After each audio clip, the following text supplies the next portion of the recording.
Stefan Gruber, here we are, just watching the kart. I'm feeling very nice, to be honest. You know, such a nice weather, fantastic people, fantastic team to get this executed. What would you like more? And on the other side, the racetrack, you know. Yeah, on the other side, the racetrack. What I'd like more is probably an umbrella right now, but that's okay. No, it's fantastic. I mean, beautiful outlook, and here at Le Mans, it's a special place. But I think you've been here only a short time, but what do you think about the racing, the finals so far?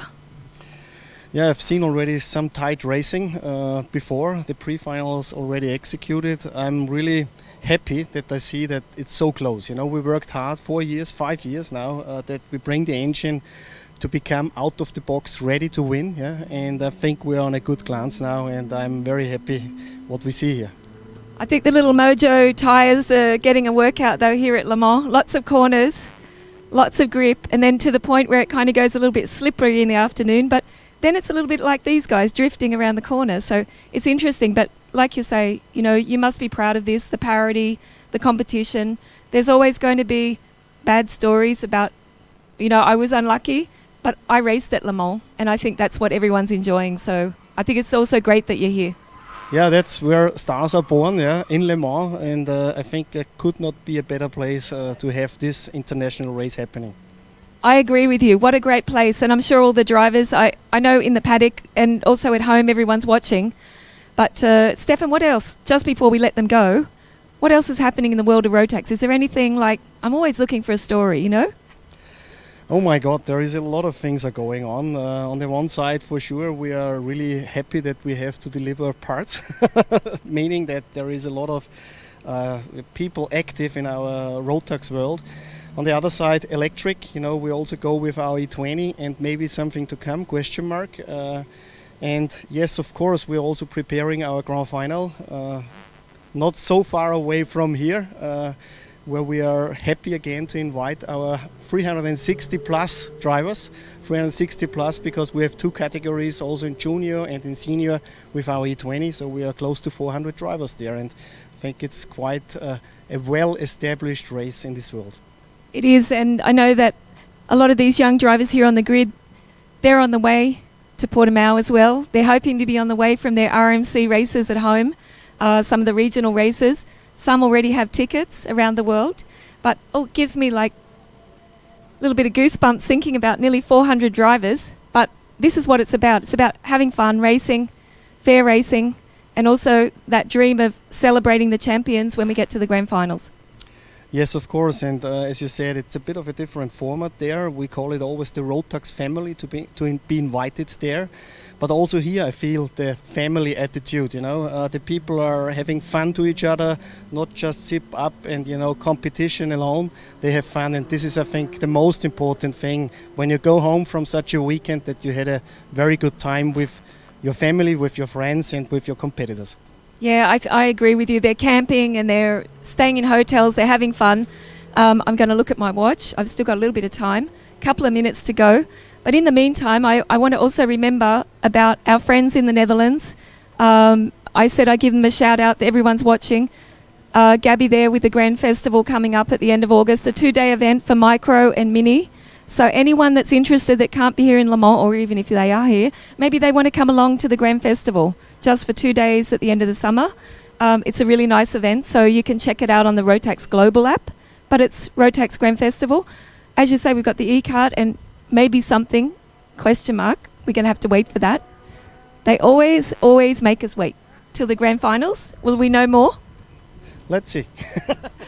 Let's see. But in the meantime, we're going to sit back, relax, enjoy some good racing, Great to have you here. Thank you also to 3MK and to Rotax and all the partners. So thank you, Stefan, for your time.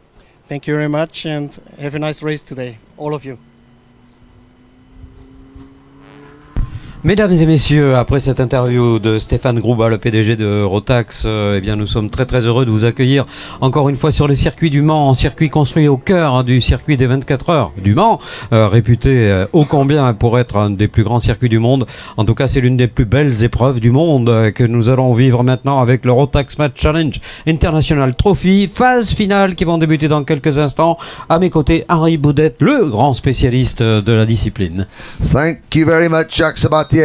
And again, a warm welcome to everybody here at Le Mans International Karting, the 2022 Rotax Max Challenge International Trophy is reached its final phase, and we have 6 finals to go, the first of which is for Minimax. 4 tickets will be handed out to the grand finals in junior, senior, DD2 and Masters, but we have 30 Minimax drivers on the grid. Let's take you through them, starting from pole position on the right hand side of your screen. Driver number 114 from Switzerland, Paul Schön, and on the outside of row number 1, the driver that won all 3 of the heat races from Latvia, Tom Streller. Dragos Avila Circuit, fast in time qualifying from Austria, starts on the inside of row number 2 alongside Dutch driver number 119, Max Sederski. Ligne numéro 3 avec sur cette ligne numéro 3 à la corde Lucas Sell, meilleur français du groupe. Il va piloter un Saudi, c'est le numéro 105 à ses côtés. Zayn et Lomosani, le pilote des Émirats Arabes Unis, qui s'élancera avec le 195. Ligne numéro 4 maintenant avec Clovis Nogueret, l'exprès numéro 191, aux côtés de Zebo Marcel, le pilote hongrois, exprès numéro 178. Boaz Maximov, driver number 130 from the Netherlands, starts at the inside of row number 5 alongside France's Antoine Grisel. On row number 6, it's Serbia's Uros Bogdanic and Tom Martinez from France. Ligne numéro 7, Victor Galmich, le Tony Kart numéro 133, il est français. À ses côtés, un Suisse avec Paul Andriotis, Praga numéro 124. Ligne numéro 8, Walter Schulz, le Lando Norris numéro 155, France également pour Lino Durand, Saudi numéro 116. On row number 9, it's France's Enzo Coudel and Austria's Yvonne Simeonova, the fast lady. Hugo Lecroix and Matteo Natino round out the top 20 from France and Italy respectively. 11e ligne maintenant avec Vivien Guyonnet, le Saudi numéro 111, à ses côtés un Britannique, Rory Armstrong, Tony Kart numéro 166. Ligne numéro 10, Romain Kitzinger, le pilote français, Tony 123. Len Abbas à ses côtés, c'est un Allemand avec le Gillard 161. From Slovenia, it's Taras Bolta Telebak, and from the UK, Charlie Neve. They start on row number 13. Row number 14, Lorenzo Samatano from Italy, and from Scotland, Kieran Stewart. Yuri Leva and Brando Badoni round out your 30 kart starting lineup. This will be a 13 lap race around this 1,384 meter circuit. It is bakingly hot here at Le Mans in France. The famous 24-hour Circuit Le Sarthe surrounds us here in central France. The sun's shining, but the stars are all on the circuit. Schön, Streller, Avila-Circuit, Sederski, Skeles, El Homosani, Switzerland, Latvia, Austria, the Netherlands, France and Egypt are the top 6 nationalities. They're the top 6 drivers in this international trophy field. They come into Techno Park Corner, and as the finals get underway after 3 days of on-track intense activity, it all comes down to this. Jacques Sabatier, please bring them to the line. Allez, on va les amener sur cette ligne de départ avec, on le répète, donc la jeunesse et le talent de ces bouillants mini, puisque les plus jeunes ont 9 ans seulement et déjà pas mal d'expérience, il faut le croire. En tout cas, on a du mal à le croire lorsqu'on les voit évoluer et qu'on les voit poser leur casque, surtout comme on l'a fait hier durant la présentation des pilotes. Et c'est un faux départ, premier faux départ. Mince. Ah, dur. C'est depuis ce matin pratiquement tous les coups que l'on, non pas que l'on gagne, mais que l'on perd. Quel dommage. On regarde en même temps le directeur de course qui serre les poings. Hein. Yes, our race director wants to make sure the starts are absolutely perfect. So this morning in the pre-finals, we did have a few false starts. One of the things we noticed, so Tom Strella has won all 3 heats. He led the pre-final right until 3 corners to go, where Paul Schön put the move on. So Strella knows that he is in for a busy afternoon. It's Schön for the number 114 team. That's a Claudio Pagliarani entered team. It's a kart. Paul Schön, Jan Schwitter is his mechanic. Tom Strella, who is driving for the Dan Holland Racing team, so Latvian driver, but a British team on the Lando Norris chassis. Dragos Avesakite is also, I believe, in the Dan Holland Racing awning, even though he is with the KCSA Saudi Europe team in kart number 100, and maybe in the KR Sport awning. I saw his kart in the corner of one of the awnings earlier on. Max Sadursky, the FJ Motorsport driver on the Energy Course chassis. That's the bright blue livery chassis on the second row of the grid. So you've got different chassis, different teams, different nations, all represented. This is the Chemin Albouf Straight, and they will be coming into Technopark Corner because the Le Mans Technopark is just around the corner, and then those trees, those luscious green trees offering no shade for the drivers, but they come into Technopark Corner. Paddock Bend is next, then Grandstand Curve, then the tram lines and the start. Allez, les revoici pour le deuxième passage, en espérant que ce sera le bon. Assurément, le directeur de course regarde et hoche encore la tête, semblant bien ne pas être encore complètement satisfait de l'homogénéité de ce groupe. Un groupe pourtant bien conduit par la première ligne. Hein. C'est pas eux qui sont en cause, je ne pense pas. On prend les couloirs pour ce qui est de l'extinction des feux que l'on attend et qui est imminente maintenant. Et le départ qui pourrait être donné. Attention, cette fois c'est bon. Cette fois c'est parti avec l'excellent départ du Paul Mann qui va virer en tête. Premier all shot réalisé par Paul Schön, le Suisse. Paul Schön leads the field around turn number 1, the Curve Von Kat, the restaurant corner. Tom Strella sluts into third place. Here comes Dragos Avesakite diving up the inside. Then he runs wide coming out of the Curve de Dushan and runs a little bit further wide. Strella up to second. Sadursky is third. The number 105 kart, Lucas Scales, is now fourth. So Dragos goes for second. And now Strella has a problem. Strella pushed offline going through Pief Paf and dust being kicked up. But it means that Paul Schön has the race lead side by side for second, coming off the banking. Ah oui, ça va vite pour Schön, ça va très très vite pour Paul. Et on regarde l'arrière également pour le gain de cette éventuelle deuxième position. Pour l'instant, cela reste comme ça au freinage du Technopark. La course va être longue, donc on a raison de laisser du temps au temps. Et le premier passage et le pointage officiel maintenant pour saluer la performance de Schön. Meilleur tour en plus pour Sadursky, deuxième position. Troisième position pour Lucas Scales. Excellent départ du pilote français. Tom Strella se contente pour l'instant de la quatrième position devant Zayn Elomos Sani. On to lap number 2. Into turn number 3 here. There is the Curve de Dushan you see under the trees.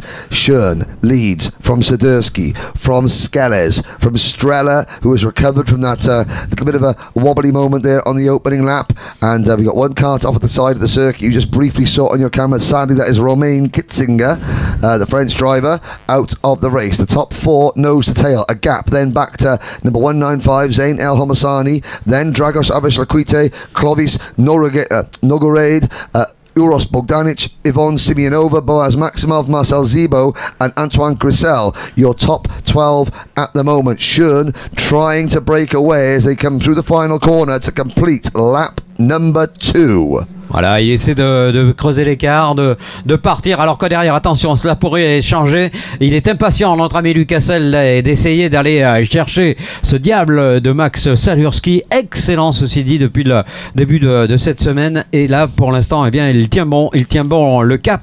Alors, la question à laquelle nous aurons réponse bientôt, est-ce que ça va se ressouder? La réponse est oui.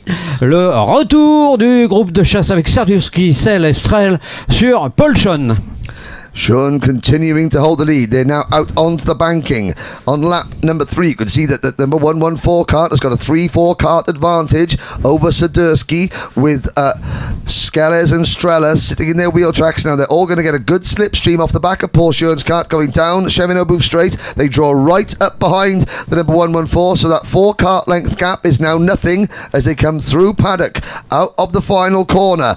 And again, this is where Sadurski will get a really good run, and you can see Sean already beginning to drive defensively because he knows that Sadurski will bring Skeles with him, so Sean won't be losing 1 place if he gets moved out of the way. He'll be losing 2 or 3 places, so Sean having to defend. This might help Nogorade, El Homasani, Bogdanic and Simeonova, who are 5th, 6th, 7th and 8th. Attention, Massimov qui a fait le meilleur temps également, il est 9e. On va suivre ça d'un petit peu plus près tout à l'heure lorsqu'il sera plus haut dans les classements. Je pense qu'il en a le potentiel et la possibilité devant Sean qui a repris un tout petit peu d'oxygène, un tout petit peu d'air. Et derrière les attaques qui se produisent, et l'attaque peut-être de Tom Strell sur Lucas Selle qui permettra, je pense, à ce pilote de rester dans le bon rythme, parce que devant on est en train de partir. Attention, que ce soit Paul Sean, que ce soit Marc Salustri, on est capable de creuser un écart, amélioration des temps successifs pour chacun de ces pilotes, et on le voit, ça pourrait être un nouveau record pour Paul Sean qui va couper la ligne maintenant,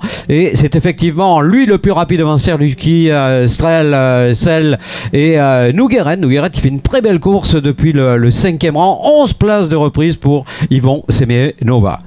Tom Strella has to be very, very careful. We saw him make the move on Lucas Skeles up at the banking on the last lap. He has to pick his moments where he's not going to lose too much ground, because of course if he tries to make a move and lose ground, there's side-by-side action back in the back. That's Dragos Avisaquite and the number 130 kart of Boaz Maximov fighting. That is for 10th and 11th. So, and there's another move by Strella. So you can see Strella, he now passes Sadurski, but every time Strella makes a move, he loses ground to the race leader. Paul Sean has the biggest lead that he has had all race. At the moment, we're on lap 5 out of 13. Strella has got to close that gap. Sadurski, Skeles, and then Skeles, then Nougorade, Homasani, Simeonova, Bogdanic, Grisel, Maximov, Avrasaquite, then Martinez, Galmiche, Cuidel, Androitis, Marcel, Natino, Durand, Lacroix, and Badone. Your top 20 at the moment. Strella,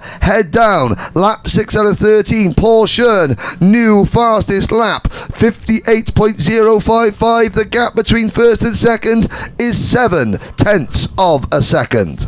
Et la machine à gagner suisse est en route. Le jeune Paul Sean a pris les affaires en main maintenant. Il est capable de creuser des écarts. On voit sur tous les secteurs qu'il accomplit.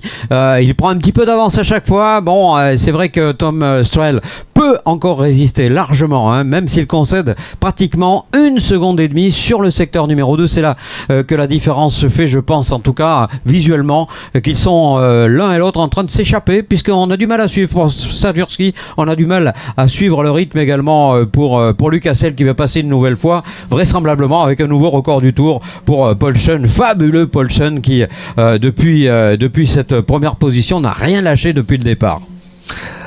Strella looking over his shoulder as he crossed the line to start lap number 7. He was looking over his shoulder to see where there was potential help.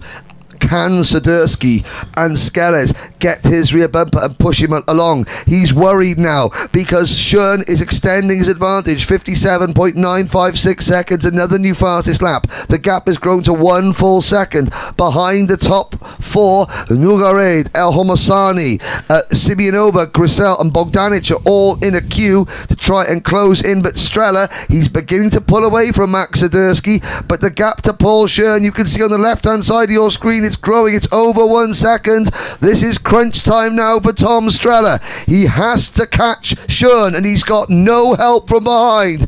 This is now a pure competition. Who has the most waft, Sean or Strella? Allez, on aura la réponse tout à l'heure avec pour l'instant Strell qui reprend le meilleur tour. C'est intéressant. D'ailleurs, on va très vite s'apercevoir s'il est capable de revenir. On va regarder bien sûr que les écarts sont très faibles, à 2 centièmes d'écart simplement entre les deux hommes de tête sur la performance chronométrique sur une boucle de 1384 mètres. On vous rappelle que c'est le format de ce circuit absolument splendide. Pilote qui déboule maintenant dans le banking, et derrière celle qui ne trouve pas de solution sur Marc Sadurski, le le pilote néerlandais. On les voit d'ailleurs évoluer pratiquement ensemble, mais pas de formule magique pour aller chercher cette position de troisième qui serait synonyme évidemment de podium, ce qui pour ces jeunes, vous l'imaginez, représente quelque chose de considérable. The alarm bells have started ringing for Tom Streller, and he's answering them. Fastest lap around, last time about 57.730, but Schön responds at 57.664. There's battling going on. The number 181 kart running a little bit wide. That's Uros Bogdanic there at Restaurant Curve, turn number 1. Every time Streller goes quicker, Schön responds. On this lap through sector number 1, Streller is a tenth up on the race leader. The gap hovering at 1 second, but we're running out of time. This is now lap number 9 of 13. Great battling further down in the pack, but Streller trying to make an impression. Here's Yvonne Simeonova, who has now moved into 5th position. So the young lady Simeonova from Austria, she's passed Clovis Nugared and is there in 5th place ahead of Grisel and El Homasani, 7th and 8th.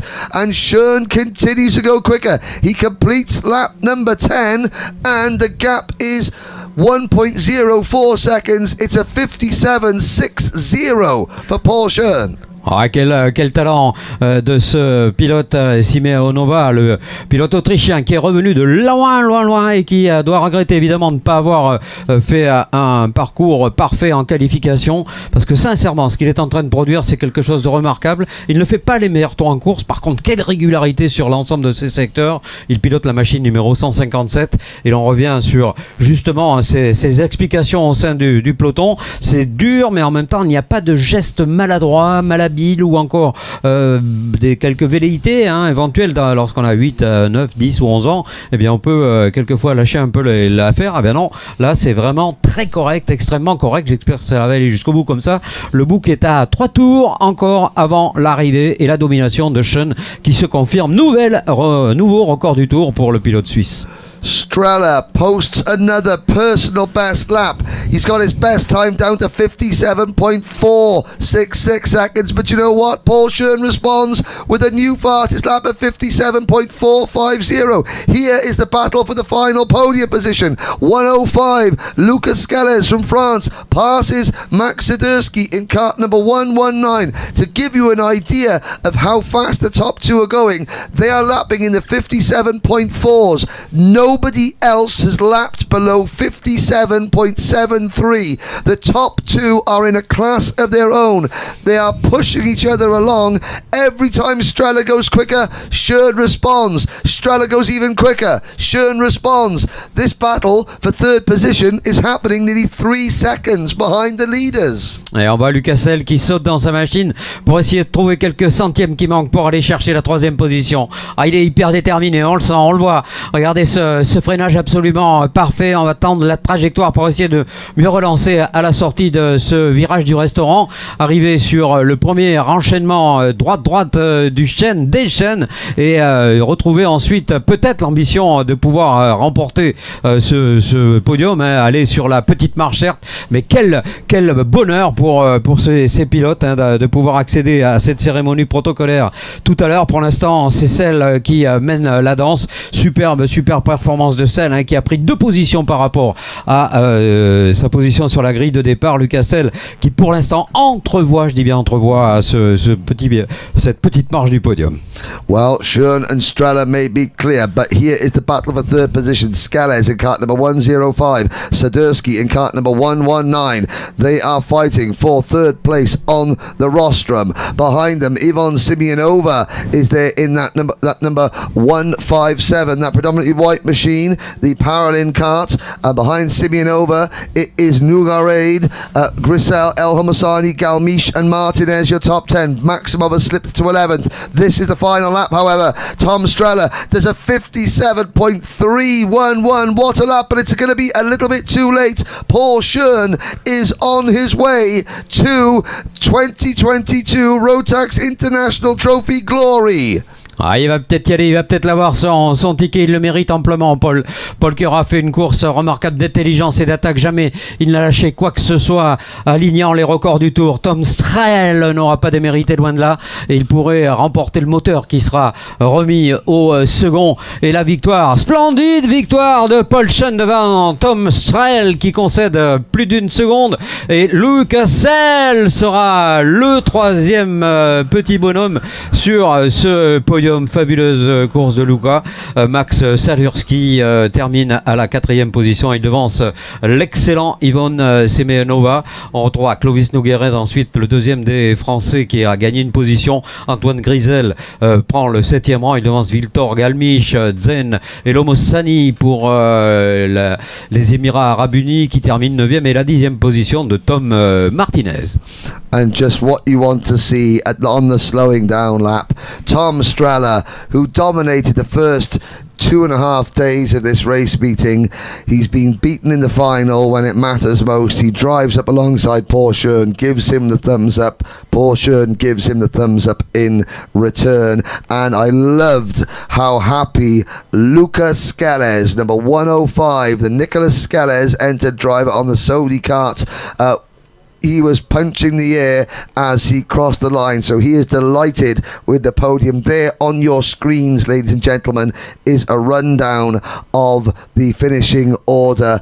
Sadursky in 4th, Simeonova, that is a great result for the Austrian lady, in 5th position. Nougareid is 6th, Grisel 7th, Galmish 8th. From Egypt, Zain El Homassani takes home a top 10 finish for his home country. Tom Martinez in 10th, then Boaz Maximov, Enzo Cordell, Dragos Avisaquite faded. I mean, we're looking at the highlights here. Dragos went for the lead in the early stages there in kart number 100, second at the time being. He faded badly. The top 4 were able to break away, but really Sean was unstoppable right from the word go. You can see a Sadursky second. Strella had a poor start, faded to 4th, took his time getting back. You can see him getting past Sadursky there into 2nd place, but that gap between himself and Sean never ever shrunk. In fact, it increased. Some great battling further down the order. Boaz Maximov in kart number 130 and the number 188 of Uros Bogdanic. But that was really for the minor placings. It's great that, again, a nice clean race. Oh, curse the commentator. There was one driver that maybe two drivers got a little bit overexcited, but that can only be expected. But look at that, hands in the air for Paul Schoen. Strella, 2nd place. He'll be disappointed with that. He just sort of cursory glanced down. And Lucas Skeles, brilliant stuff. What a fantastic result. But now, ladies and gentlemen, up next, the second final will be the youngest drivers here. It will be Micromax coming up next.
do you come here?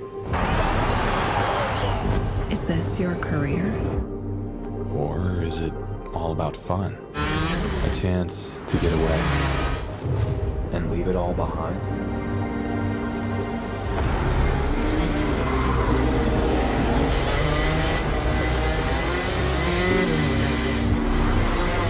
Or do you chase your personal best? Challenging yourself over and over again. Why do you come here? Maybe you're here to collect moments. Good ones. And not so good ones. Or you can't afford mistakes because you want that victory.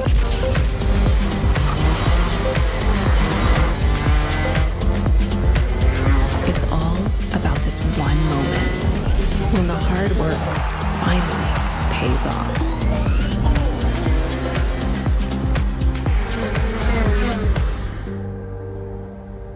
This is the place that brings us closer to the people who share our story. Whoever we are, Whatever we're here for, racing is who we are.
Course absolument géniale à laquelle j'espère vous avez pu assister il y a quelques instants. Eh bien, on va passer au tout petit. On va passer aux petits bonhommes, aux petites bonnes femmes là qui vont s'élancer dans quelques instants. Ils sont tout jeunes, 7 ans pour les moins âgés d'entre eux. Et pourtant, du talent, vous allez voir, c'est chaud. Hein. Ça n'empêche pas des courses extrêmement disputées. On parlera du Micromax. Henry, how are you? I'm very well. I'm that first final. Porsche and Switzerland take the first winner, the first final. Now we get set for the youngest drivers here. Final number 2, Micromax. 11 laps, 15 drivers. Look down at some of them. First things first, walking out on the grid, we saw Jean Puyol just having his helmet put on there. He came out on his mechanic's shoulders, waving to the crowd, which was really, really nice to see. A little bit further back, we have obviously the umbrella hats worn by Jensen Chalk's mechanic. Say there's 15 drivers here, one person from Mexborough, and that says it all. And the man with the flip-flops, again, just keeping his driver nice and calm. I think that Jensen appreciates that, that the fact that Jordan is a real character, and it keeps him happy, keeps him laughing and joking, stops him getting nervous. But we have a great race in store. You're looking on the right hand side of your screen, Myos Massinas. Now this is the son of DD2 Masters driver Mikolas Massinas. Myos there just again taking a drink, very important to keeping the drivers hydrated. Sen Lindemann is a mechanic. Jen Wade is also down there on the grid taking some photos. Now at the end of the finals, before we go away, Jen will be speaking to some of the winners out out on the terrace. That's the end of the racing today. So please stay tuned, ladies and gentlemen, for that. Our lovely hostesses. I think we're not allowed to call them grid girls. They are now hostesses. Yeah, it's better.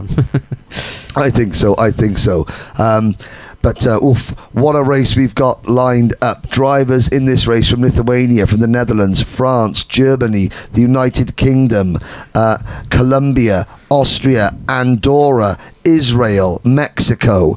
A real international flavour. You can see Jen there taking a photo. That is Matthias Bragio hiding under his umbrella. Ouais, on voit tous ces parapluies qui sont déployés pour servir de parasol. Il fait extrêmement chaud cet après-midi. Les courses vont être du coup particulièrement éprouvantes. Celle-ci va compter 11 tours. On a réduit un petit peu le format évidemment pour coller avec le physique de ces jeunes gens. On le répète, une jeune femme également ou une jeune gamine qui débute dans la compétition. Agam Shirki depuis la toute dernière position sur la grille. On la salue parce qu'elle a effectué de jolis progrès, qui a suivi Henry comme son ombre d'ailleurs tout au long de ce week-end, parce qu'il faut bien débuter un jour, et débuter dans le cadre du Rotax Max Challenge International Trophy est évidemment un challenge qui n'est pas le plus facile de la terre, mais aussi la façon de progresser la plus rapidement. I want you to look at, as we look at there's going to be a driver, it's Mikolas Masinas walking up the grid in his blue and yellow race suit. He's got his neck protector on. He has just walked down the grid and has shaken the hands of his fellow Lithuanian drivers, Jokubas Vaskelis, Patrick Josius, we were saying Jokius, but it's not, it's Josius. And a very sporting indeed there from young Mayos Masinas to just again to say wish good luck to his fellow drivers. You can see there a little bit further down there is Jensen Chalk in kart number 18, his mechanic there, Jordan Baines, with the unique headwear. You've got the two Intrepid karts. So this is the 25 and the 16. That is the Sourness Intrepid Baltic team entered duo. On the grid, we've got our photographers from PH24. If you want to go and order your photographs from this event in the paddock, PH24, or look at their website, www.ph24.it, and that is how you organise your photos. But with just 4 minutes to go, Jacques, I think it's time that we take our viewers through a full list of the runners and riders and the starting lineup in this race. Alors, sur la première ligne de la grille de départ, un Lituanien, on vous l'a dit, beaucoup de pilotes venus de Lituanie, et pas des moindres, de très bons. Il s'appelle Mayus Masinas, il va s'élancer depuis la pole position, très serein sur cette place apparemment. On verra que la sérénité va laisser place sans doute à l'attaque tout à l'heure. Il s'élancera à côté d'un pilote néerlandais, Sven Lindemann, qui personnellement m'a fait beaucoup d'impression lors de la pré-finale. On verra s'il est capable de rester dans le rythme du Lituanien, ou encore de résister à ceux qui seront derrière. Ligne numéro 2 détenue par le jeune français Mathis Bragio, qui s'élancera avec le numéro 11. Il pilote un Red Speed. À ses côtés, un autre français, Jean Poujol, c'est un LN et c'est aussi le numéro 10. Row number 3 sees Lennox Litzinger in that really smart liveried, shiny red and green liveried kart there, starting inside of row number 3 alongside Britain's Albert Friend on the Tony kart chassis for SFR Motorsport. Row number 4, look out for driver number 4, Lenny Robio Lagash. He was very quick and had a spin in the pre-final. That's what has put him down on the 4th row alongside Lithuania's Jokubas Vaskelis.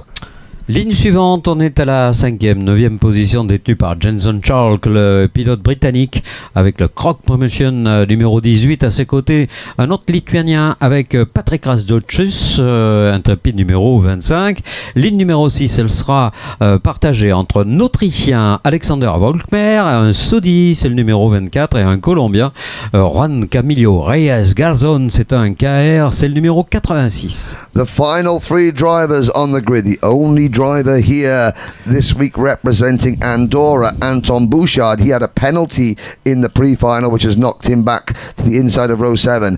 The very, very pint-sized Mexican Matias Polanco Cantu is on the outside of row number 7. And our young lady from Israel, Agam Shriki, starts from the inside of row number 8. Now, Agam, the least experienced driver here in the field. You can see it there, the top, the top of your screen there, at the back of the grid, in that red and white Paralin chassis, DR chassis, the Daniela Rossi chassis. Agam, her best lap so far this week, 103.361, and she's got 11 laps. Is that 11 laps with this race is? Yes, 11 laps. Exactly. 11 laps to beat that 103.361 fastest lap. And I know there's a lot of people cheering for her just to get that, because it's all important for the youngest driver here, the least experienced driver, to finish their first major event having gone their fastest right at the end. But the grid has cleared. The drivers sit alone with their thoughts. 1 rolling lap, 11 race laps, Micromax final, Rotax Max Challenge International Trophy 2022. Here we go, on to the rolling lap. Tour de formation, tour de chauffe pour ces jeunes, avec, on va le voir, quelque chose qui a une physionomie assez différente des autres catégories, où là les attaques sont non seulement nombreuses, mais multipliées par 1000, compte tenu de la volonté de ces pilotes d'aller devant, sans pour autant, et on a pu le constater à plusieurs reprises, un petit peu moins d'ailleurs sur la phase pré-finale, et bien sans pour autant avoir de mauvais esprit, sans pour autant chercher à céder des pontons et des carrosseries. Non, on est là pour s'expliquer. Ensuite, eh bien, on ira jouer au football dans les paddocks. Normalement, ça se termine comme ça. S'il y a risque, elle est entre les parents. Heureusement, tout ceci n'a pas été constaté grâce à la très très bonne ambiance qui règne au sein du Rotax Max Challenge International Trophy. Et là, on salue évidemment à la fois promoteur et organisateur, 3MK Events, Solicart, et l'organisateur, la SK ACO, au nom bien sûr de tous ces gens-là. Eh bien, je crois qu'on est très très heureux de pouvoir partager ce moment. Tour de formation pour ces pilotes qui vont maintenant être prêts à s'élancer. Henry. They come into Paddock Bend. Massinas, Lindemann, Bragio, Puyol. They come out of paddock into the grandstand curve. You can see spectators lining the rooftops, and now the tram lines. They're waiting to give the signal. Lights are out. We're off and racing. It's a great start from the poles at the Massinas. Jutting across is Puyol in the number 10 kart, but Lindemann does make it across into third position. Bragio up to second. It's a good clean start into turn number 2. Massinas leads. Lindemann trying to go around the outside of Bragio, but already Nicolas Massinas stretching away. Il est parti un petit peu, Marius Massinas, le Letton, qui a tout de suite mis le rythme, et puis surtout derrière l'explication qui a opposé Sun Lindemann et Mathis Bragio leur a fait perdre un tout petit peu de temps. Mais voilà, c'est l'occasion qui est donnée de garder le bon rythme et surtout d'aller chercher le pare-choc de Marius Massinas, parce que si vous le laissez partir, alors là, mauvais plan, mauvaise pioche, car il est, semble-t-il, pour l'instant en tout cas, nettement plus rapide que tout le monde. And you can see that Massinas having a great first lap. Here's the battle of a second coming into Techno Park corner. Lindemann trying to push the number 11 Mathis Bragio kart along. Bragio has not been up into the top 2 so far this week, and you can see he's starting to defend a little bit. Don't defend too early. Lindemann has got to go. Lindeman's thinking he goes round the outside. Great move there from Sen Lindemann, and Puyol passing Litzinger as well for 4th position. So Puyol up into P4, Litzinger down to 5. Albert Friend is next, and then with the white crash helmet on the green and white Tony kart, that is Lemmy Robilo Lagash. Behind Robilo Lagash is the Colombian Reyes Garcon, Vasquez, Bouchard, Joshuis, Chalk, Volkmer, and the rest. Et Sen Linderman qui est très rapide actuellement, c'est bien ce qu'on avait pressenti. Partir de l'extérieur n'était pas quelque chose de très facile. Il a tout de suite récupéré cette deuxième position au détriment de Mathis Brageot. Et le voici qui est parti à la chasse maintenant. Et regardez comme l'écart est en train de fondre devant, à l'avantage toujours évidemment de Mazinas, le pilote leader. Mais il pourrait bien y avoir du changement d'ici peu. On va regarder les temps réalisés. Oh, side by side contact. Sorry, Jack. There was side by side contact there. In the pack, we got drivers running off. There was one of the Lithuanian drivers as well, and that was right in front of Reyes Garçon. So sorry, there we go. Albert Friend moving up. No problem. Avec Albert Friend qui vient de s'emparer de la position qu'occupait Jean Pujol jusque-là. Allez, la bataille est lancée maintenant. Et vous le voyez, l'écart est en train de fondre. Lindemann est en train de fondre sur Mazinas. Cette bataille entre le néerlandais et le lituanien est annoncée comme étant torride, hein, j'imagine, avec peut-être un petit joker qu'on mettrait sur Sen Lindemann. À voir. Now the question is, they go out onto the banking on lap number 3. What can Sen Lindemann, Braggio, Puyol and Friend do about Mikolas Mazinas? Already Sen Lindemann is closing the gap up to the race leader. There goes Albert Friend past Jean Puyol, and he's already gone past Puyol. He now goes past Braggio. So Friend up at the P3, but the top two, Mazinas looks over his shoulder as we start lap 4, and he's got Lindemann right there with him. The top two are nose to tail. Albert Friend is bringing everybody else with them as well. Now Lindemann, will he sit and wait, or will he start to go for the lead and start to battle? We will find out. Ah, j'aurais tendance à penser qu'il va attendre en effet quelques tours au moins pour voir à quel endroit il peut porter une attaque qui soit pas trop risquée. Bon, on a beau être tout jeune, avoir une dizaine d'années, ça n'empêche pas évidemment d'avoir un cerveau, un esprit, une intelligence, et ces sportifs, et bien souvent justement de belles intelligences qui leur permettent de briller dans leurs études d'ailleurs, hein, il faut le préciser. Mazinas, Lindemann, pour l'instant Mazinas a remis une petite couche pour essayer de débarrasser Lindemann de coups de vicissitude, ou en tout cas volonté d'aller chercher sa place pour le moment, alors que Friend fait encore une fois une course exemplaire, peut-être même détenteur du nouveau record du tour. On va savoir ça très vite. Friend, non, en fait c'est Braggio qui réalise le meilleur tour. C'est le pilote qui est juste derrière lui, c'est le pilote de la machine numéro 11. Fastest lap of the race so far for fourth place driver Mathis Braggio, but it is up at the front. Lindemann closing in. Lindemann at the inside. Oh, there's going to be contact. Lindemann up over the back of Mazinas. Oh, Lindemann sideways. Mazinas carries on. Somehow Lindemann saves it. Here comes Albert Friend up into P2. Oh, Lindemann went for the move up the curve de Duchamp, up over the back of Mazinas. Let's hope there's no damage done to the race leader's kart. Lindemann somehow saves it, but Friend is second, and Mazinas' lead grows to about half a second, but they're closing in already. I think maybe Mazinas might have a little bit of damage. Who knows? Ouais, est-ce qu'il a effectivement subi des dommages son kart? On n'en sait rien, mais pour l'instant le rythme est moins bon, hein, ça c'est sûr. Ça recolle derrière. On voit Friend, on voit Braggio, on voit Robbie Olagache. Attention hein, à Robbie Olagache qui est en train de faire l'effort également. Il est remonté d'un cran seulement, mais de 2 maintenant, puisqu'il est pointé haut à la 5e position. Il vient de sortir Jean Pujol de cette situation de 5e, et donc suivons bien, c'est loin de terminer de s'empêcher des choses dans cette catégorie. Micro c'est le nom, Micro Max, mais Maxi Spectacle. Yes, so the leaders are now together, the top 3. It is number 77, Majos Mazinas from Lithuania. Number 91, Albert Friend from the United Kingdom, from England. And then Sen Lindemann from the Netherlands. 1, 2, 3. It's the Paralin, the Tony kart, the Birrell ART. And then a gap back to, and there's the move. Friend to the inside. Albert Friend takes the lead for the first time here in the final. Friend moves into P1.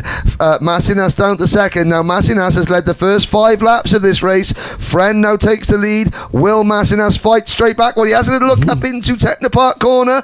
Behind the top 3, watch for Braggio and watch for Lenny Robilolagash, driver number 4 in 5th position, side by side for second. Lindemann has a look. Friend still leads. Ah, il va essayer d'y revenir.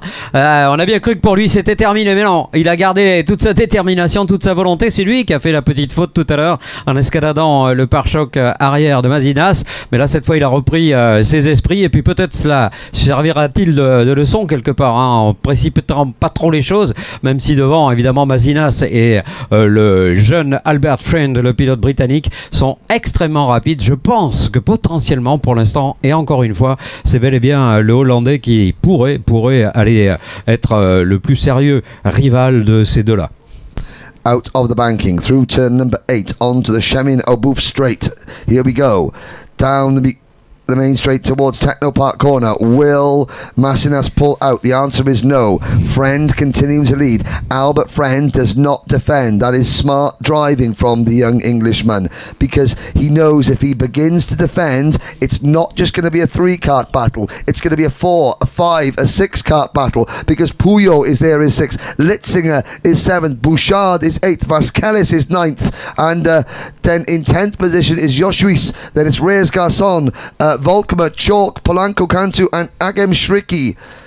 But it's Friend beginning to pull away now a little bit. Ouais, il s'impatiente un petit peu, notre Hollandais, et c'est vrai qu'il aimerait bien faire sauter le bouchon lituanien, mais pour l'instant le lituanien tient bon, mais il vient même de gagner le meilleur tour en course. Pourtant Albert Friend est en train de s'échapper. C'est curieux, les rythmes ne sont pas homogènes à chaque tour, on a des alternances entre les jeunes garçons les plus rapides, et là cette fois visiblement Friend a repris les affaires en main, et j'ai bien l'impression également que Lindemann va tenter quelque chose, hein. Il faut qu'il le fasse tout de suite, sinon ensuite ce sera très compliqué. Bien sûr, il a peut-être été un petit peu échaudé par ce qui s'est passé tout à l'heure. Voilà, nouveau passage des hommes de tête dans la ligne droite. Voilà, Lindemann qui va attaquer maintenant au bout de cette rectiligne.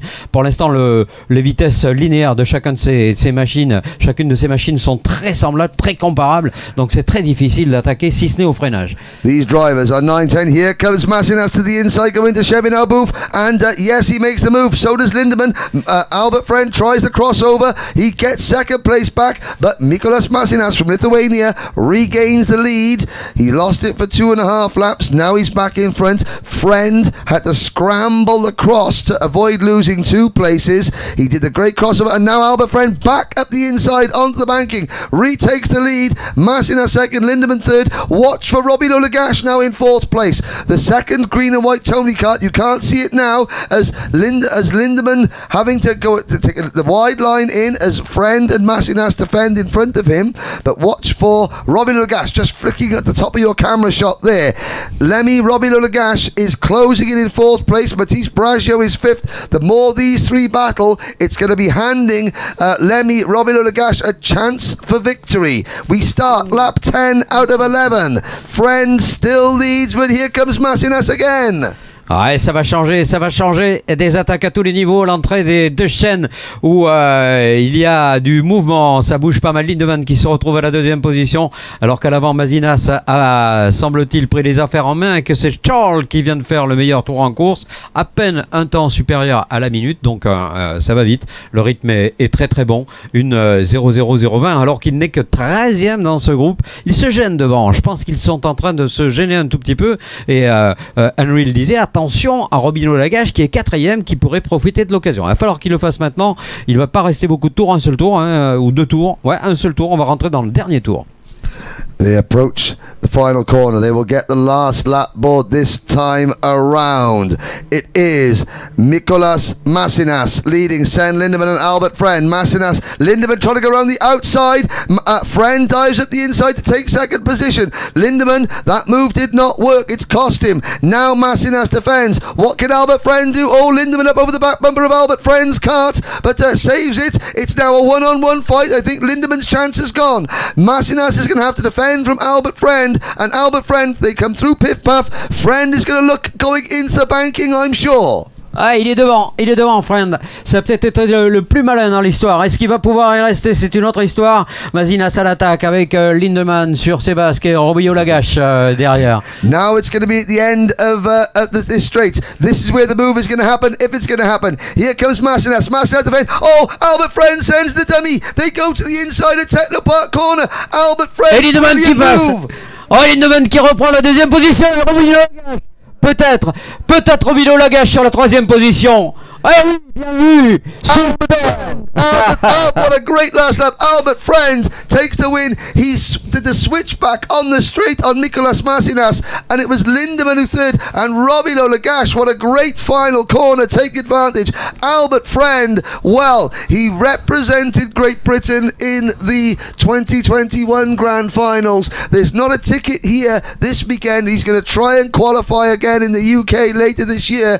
He takes home a quad bike. I'm sure his dad George, who's here watching, is absolutely delighted about that, because all parents love their 10-year-olds driving around on very powerful quad bikes. But what a drive. Sven Lindemann for the Netherlands in second. Robbie Lagash, fantastic move for third place right there at the end. Masinas, Marius Masinas, he led so much of that race and comes home fourth, and that's the worst place to finish fourth. Then Bragio, Bouchard, Anton Bouchard for Andorra in 6th position, Litzinger 7th, Puyol 8th, Josh Weiss, Vasquez, Chalk, Reyes Garçon, Volkmar, Polanco Cantu, and Agam Shriki. Agam Shriki's fastest lap, a 103.7. Here is a look at the replay of some of the action there. It was a great start from Masinas.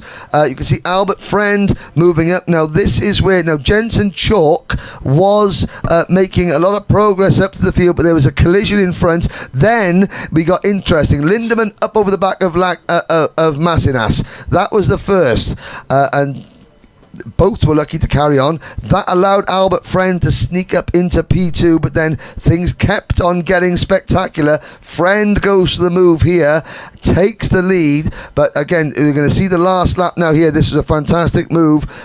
Friend, here comes Lindemann. Now Lindemann makes contact with Masinas again. Does he here? Oh no, this is the great crossover move, but Friend, it was chopping and changing all the way through.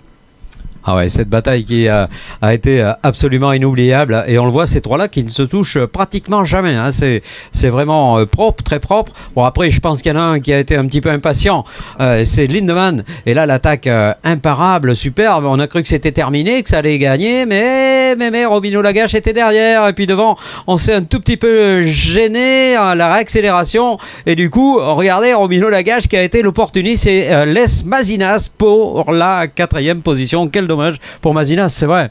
Yes, I mean, just at the last corner, you could see Robbie Lagache celebrating there. Well, I can tell you that the top 5 crossed the line within 0.8 of a second of each other.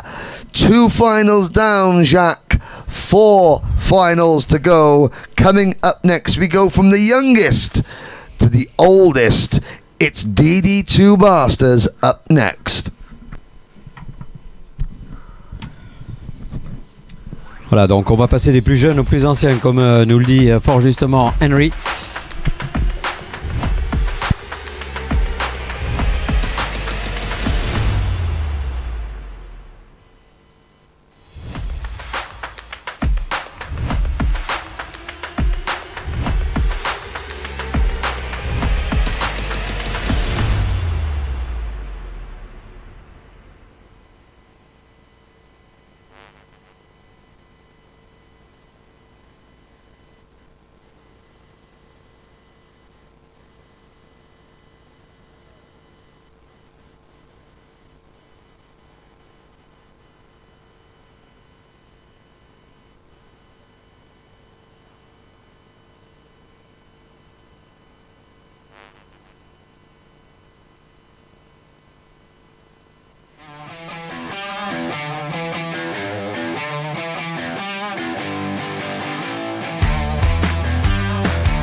road to the 2021 Rotax Max Challenge Grand Finals has been full of twists and turns, but at long last, a familiar sound is in the air, the Rotax roar.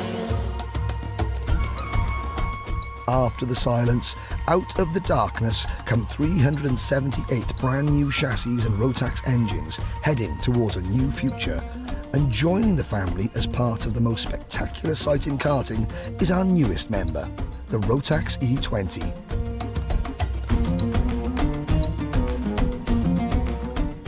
The smiles are hidden, but they are still there, as are the hallmarks of the Grand Finals: parity, fairness, and equality of equipment.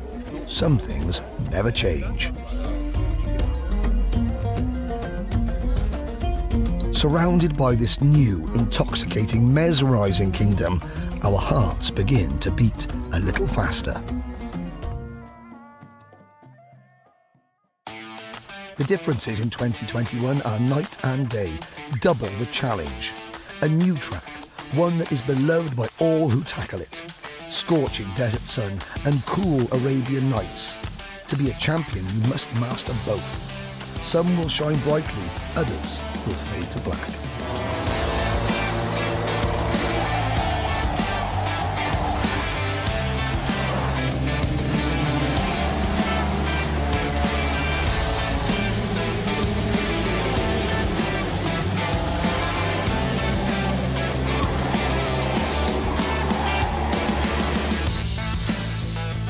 After nearly 800 days, the Rotax family is back together. Our international bond resumes. Each driver is connected, but their goal is singular: to beat every other champion and become the best in the world. 5 long days and nights of practice, qualifying and racing have passed, and for the finalists, one last check. Every nut, bolt and wire fastened, secured and ready for the final test. Who will stand tallest and conquer the Rotax world?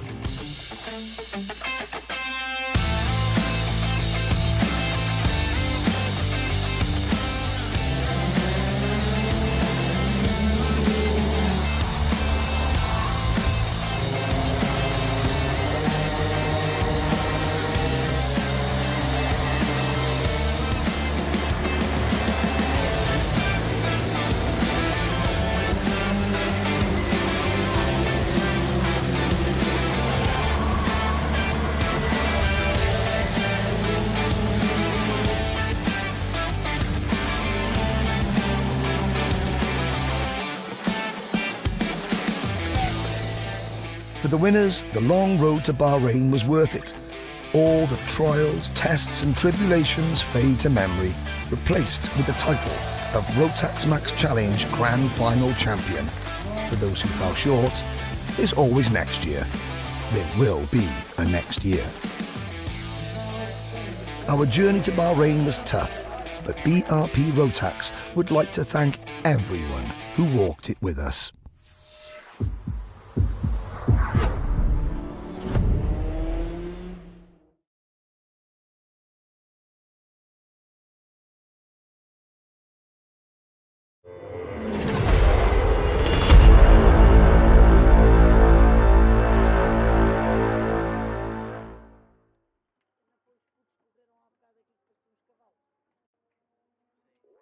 Ladies and gentlemen, here we are then with final number 3 of the 2022 Rotax Max Challenge International Trophy. It's DD2 Masters time. Jacques Sabatier joining me in the commentary box. Jacques, 2 finals, 2 great wins. The Micromax one, very, very exciting indeed. But for the first time, we have potential here for a driver to remain undefeated all weekend. Vivien Cusack-Picot has won all 3 of his heats and the final. Can the French eyes keep smiling on the driver of kart 733? Ah bah, ça serait bien parce que on a pour l'instant pas de possibilité d'écouter l'hymne national français. Là, c'est plus probable, on va dire. C'est en tout cas ce qui pourrait nous être proposé si Vivien Cussac-Picot ou Paul Louveau arrivent à remporter cette épreuve avec là aussi, on l'a dit, des pilotes qui ont dépassé les 32 ans et pour certains atteignent des âges plus que respectables. On pense au numéro 3x7 de Mikolas Masinas après cette pas cette défaite, mais enfin une déception pour un autre Masinas, c'est-à-dire le tout petit, celui qui a terminé sur cette 4e position tout à l'heure. Eh bien, ça va être peut-être difficile pour gérer cette course. Quoi qu'il en soit et quoi qu'il nous arrive, eh bien, ce sont tout simplement des pilotes de qualité qui vont nous être proposés avec, pour certains, de grandes expériences internationales. On pense à Paul Louveau, on pense bien sûr à un autre pilote qui est sous l'œil des projecteurs, c'est Romain Manger. Alors Romain, on peut s'arrêter un petit peu sur lui, le Nivernais qui est aussi un responsable d'équipe du championnat du monde d'endurance moto et ça roule devant en plus. Yes, in DD2 Masters in the 2021 Rotax Max Challenge Grand Finals in Bahrain, Paul Louveau was so fast there, the winner, and we had Romain Manger as well as competed before. The French DD2 Masters drivers have been so successful in the last couple of seasons. We've got a top 3 lockout here.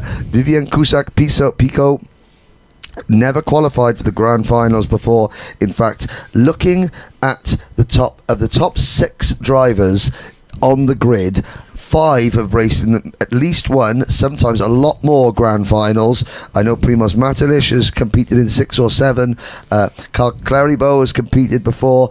Rafael Moro, I think, has competed in 4 or 5 grand finals. Louveau, obviously, and Manger. But Pico, the pole sitter, the least experienced driver at the front. I wonder if that will have an impact.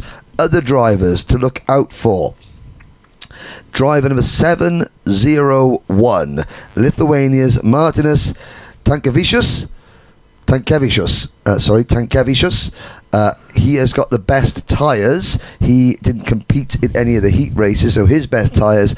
And a little bit further back, we've just seen in Micromax Majos Masinas from Lithuania finish 4th, while his dad, Mikolas Masinas, starts on row 7 in kart 777, and Mikos, well, you know, he's got to obviously shake off what he's just seen from Majos and then focus on his own race indeed. But you can see down on the grid there the drivers composing themselves.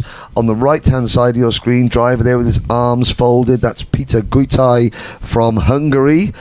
Give us a wave, Peter, you're on the live stream. He's smiling, but he's focused. There he is. Now he gives us a wave. Thank you, Peter. Again, another experienced driver driving for the 775 KMS Europe team. This is going to be the longest race. This is going to be a 15 lap race. 16 lap race. Now, the oldest driver here is Patrick Sarai from Lebanon. Patrick, he's there just at the back of the grid. You can see him with his crash helmet on, just by the Mojo flag on your screen. Patrick, give us a wave. 67 years young for Patrick Sarai, Lebanon. And he says he still feels 21, but his body is a little bit older, but still competing. It's so good to see drivers competing at this level. Ouais, c'est vrai, 67 ans hein, pour ce que nous disait Henry à l'instant pour le pilote Sarai, le Libanais qui a tout simplement l'immense mérite d'avancer sa machine encore sur des grilles de départ internationales. Bon, certes, ça ne roule peut-être plus devant, mais en tout cas, ça roule encore très très vite puisque les écarts chronométrés, vérifiés et constatés ne sont pas très très importants. Il était à quelques dixièmes, voire quelques secondes de ce qui s'est fait le mieux devant. Vivien Cussac-Picot qui pour l'instant a un sans faute en espérant que ça ira pour lui jusqu'au bout avec le Tony. C'est pareil pour les couleurs DSS que l'on aperçoit à côté de lui et celle de Paul Louveau. Paul qui a été malchanceux à l'occasion des qualifications, qui s'est refait ensuite complètement.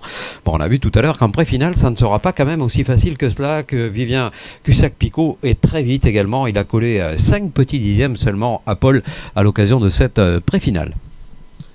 Yeah, every single time that so Paul Louveau had to start all of his heat races from the back of the grid. So Paul Louveau has come forward all the time. He has been very, very fast indeed.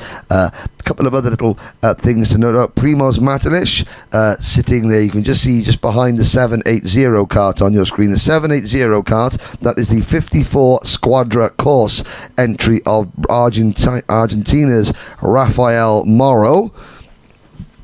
And several of our Argentinian drivers have come over here this week, which has been great to see a South American presence at the International Trophy. But they're sitting on the track on the left-hand side of your screen. We just changed camera shots, but just sitting down next to his kart, that is Primoz Matelic, Slovenia's Primoz Matelic on the Praga chassis, driver number 715. There he is on the left-hand side of your screen. Just sitting there, towel on his head, keeping himself cool. A lot of the other drivers, they're very social. They're chatting to one another. I saw Tony Hogg and Peter Goitai sort of sharing pleasantries earlier on, and as they chat, there's Mr. Parodi, Alejandro Parodi, also chatting away. But Matelic preferring just to stay focused on his own, in his own thoughts. And now the mechanics are asked to clear the grid. We will have the 3-minute warning very, very shortly. And Jacques, you know some of these drivers, some of the French drivers, quite well. Louveau and Monge, Olivier Paris. The anticipation, this race, the winner of this race gets a ticket to the grand final. For Nicolas Cusack-Picot, it'll be his first ever ticket. Can you imagine what is going through their mind now? They're in their home country, they're at the world capital of racing, Le Mans, and they have a chance to go and represent France in the biggest karting event anywhere in the world later this year in Portimao in Portugal. Ouais, il a même déclaré à Jen, c'est l'objectif. Maintenant, une victoire, ça m'intéresse évidemment. Et on va Romain Manger qui va lui serrer la main. C'est une image qui fait plaisir à voir avant ce départ. C'est dire l'état d'esprit qui règne au sein du groupe. Romain qui va saluer et checker également Paul Louveau. Paul, il porte les couleurs du Team France. Donc ça veut dire qu'il a lui aussi la grande finale. Il y est déjà allé. Voilà, on va évidemment regarder cette image si elle est belle. Regardez cette image si elle est belle. C'est vraiment très émouvant. C'est aussi l'état d'esprit de ce Rotax Max Challenge International Trophy. Certes, les manches sont très animées, certes, les courses sont très disputées, mais ça n'empêche pas, bien sûr, à ces pilotes d'avoir un immense respect mutuel. Cusack-Picot contre Paul Louveau avec l'arbitrage de Romain Manger sous l'œil du 780 également, l'excellent Raphaël Moreau, l'Argentin. Le match va pouvoir commencer maintenant puisqu'on arrive à la fin de cette procédure de mise en place. Here we go then. Vivien Cusack-Picot and Paul Louveau on row number 1. And all French front row. Romain Manger from France and Raphaël Moreau on row number 2. Carl Cleriveau from Belgium and Primoz Matelic on row number 3. Engines are fired. Martinez Tankevicius on row 4 alongside Olivier Paris from France. En retour sur la ligne numéro 5, Harold Watson, le Péruvien, aux côtés d'un Slovaque. Il s'agit de Martin Konopka, le numéro 718. Nicolas Mazinas, le papa du jeune pilote qu'on a vu évoluer tout à l'heure, partira à ligne 6. Il est lituanien, à côté d'un Argentin, Alejandro Parodi, avec le Birel numéro 766, Peter Gyurtai. Le Hongrois partira donc sur cette ligne numéro 7. Et on est à la 13e position, 14e position pour Anthony Hogg, le KR numéro 711. Les deux dernières lignes maintenant avec l'Argentin Hirsch, Gaston Ricardo, le Cosmic 706, aux côtés du Libanais Patrick Saray. Et puis la dernière ligne sur cette grille de départ, un Argentin avec Villarroel, Juan Carlos, le 700. Et puis Rinaldo Graminger, le pilote suisse qui sera sur la dernière position de cette grille de départ. Tour de chauffe en route. So, will it be the current pace of Cusack-Pico? Will it be the championship-winning experience of Louveau? Or will it be the tyres of Tankevicius? Which element will prove triumphant over this, the longest race these drivers have done, 16 laps of Le Mans, 1,384 meters, DD2 Masters, 2-speed gearbox karts.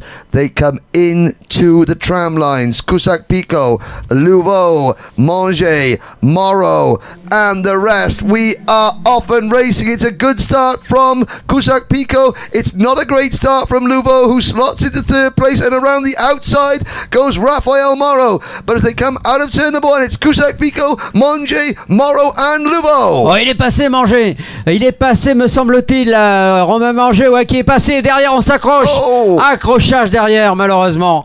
Ah là là là là là là. Il est passé, Manger. Ouais, superbe premier tour. Je pense que là, dans sa tête, il avait déjà prévu le coup. Il savait qu'il devait attaquer absolument tout de suite. Il a concédé 2 secondes tout à l'heure à l'occasion de la pré-finale. C'est pas beaucoup, mais en même temps, pour aller les chercher, celle-là, c'est pas facile. Allez, Cusack-Pico doit garder la tête froide également. On investigue autour du départ de Paris. J'espère qu'il n'y aura pas de soucis, alors que devant il n'y en a pas. Et on peut s'apercevoir à quel point la détermination du Nivernais est bel et bien présente sous l'œil de Cusack-Pico, qui a peut-être besoin de quelques tours pour se mettre dans le rythme. Primoz Maselic occupe le 3e rang. Il devance Cal Killarbo, Harold Watson. Que s'est-il passé pour Paul Louveau, qui est dégringolé jusqu'à la 7e position?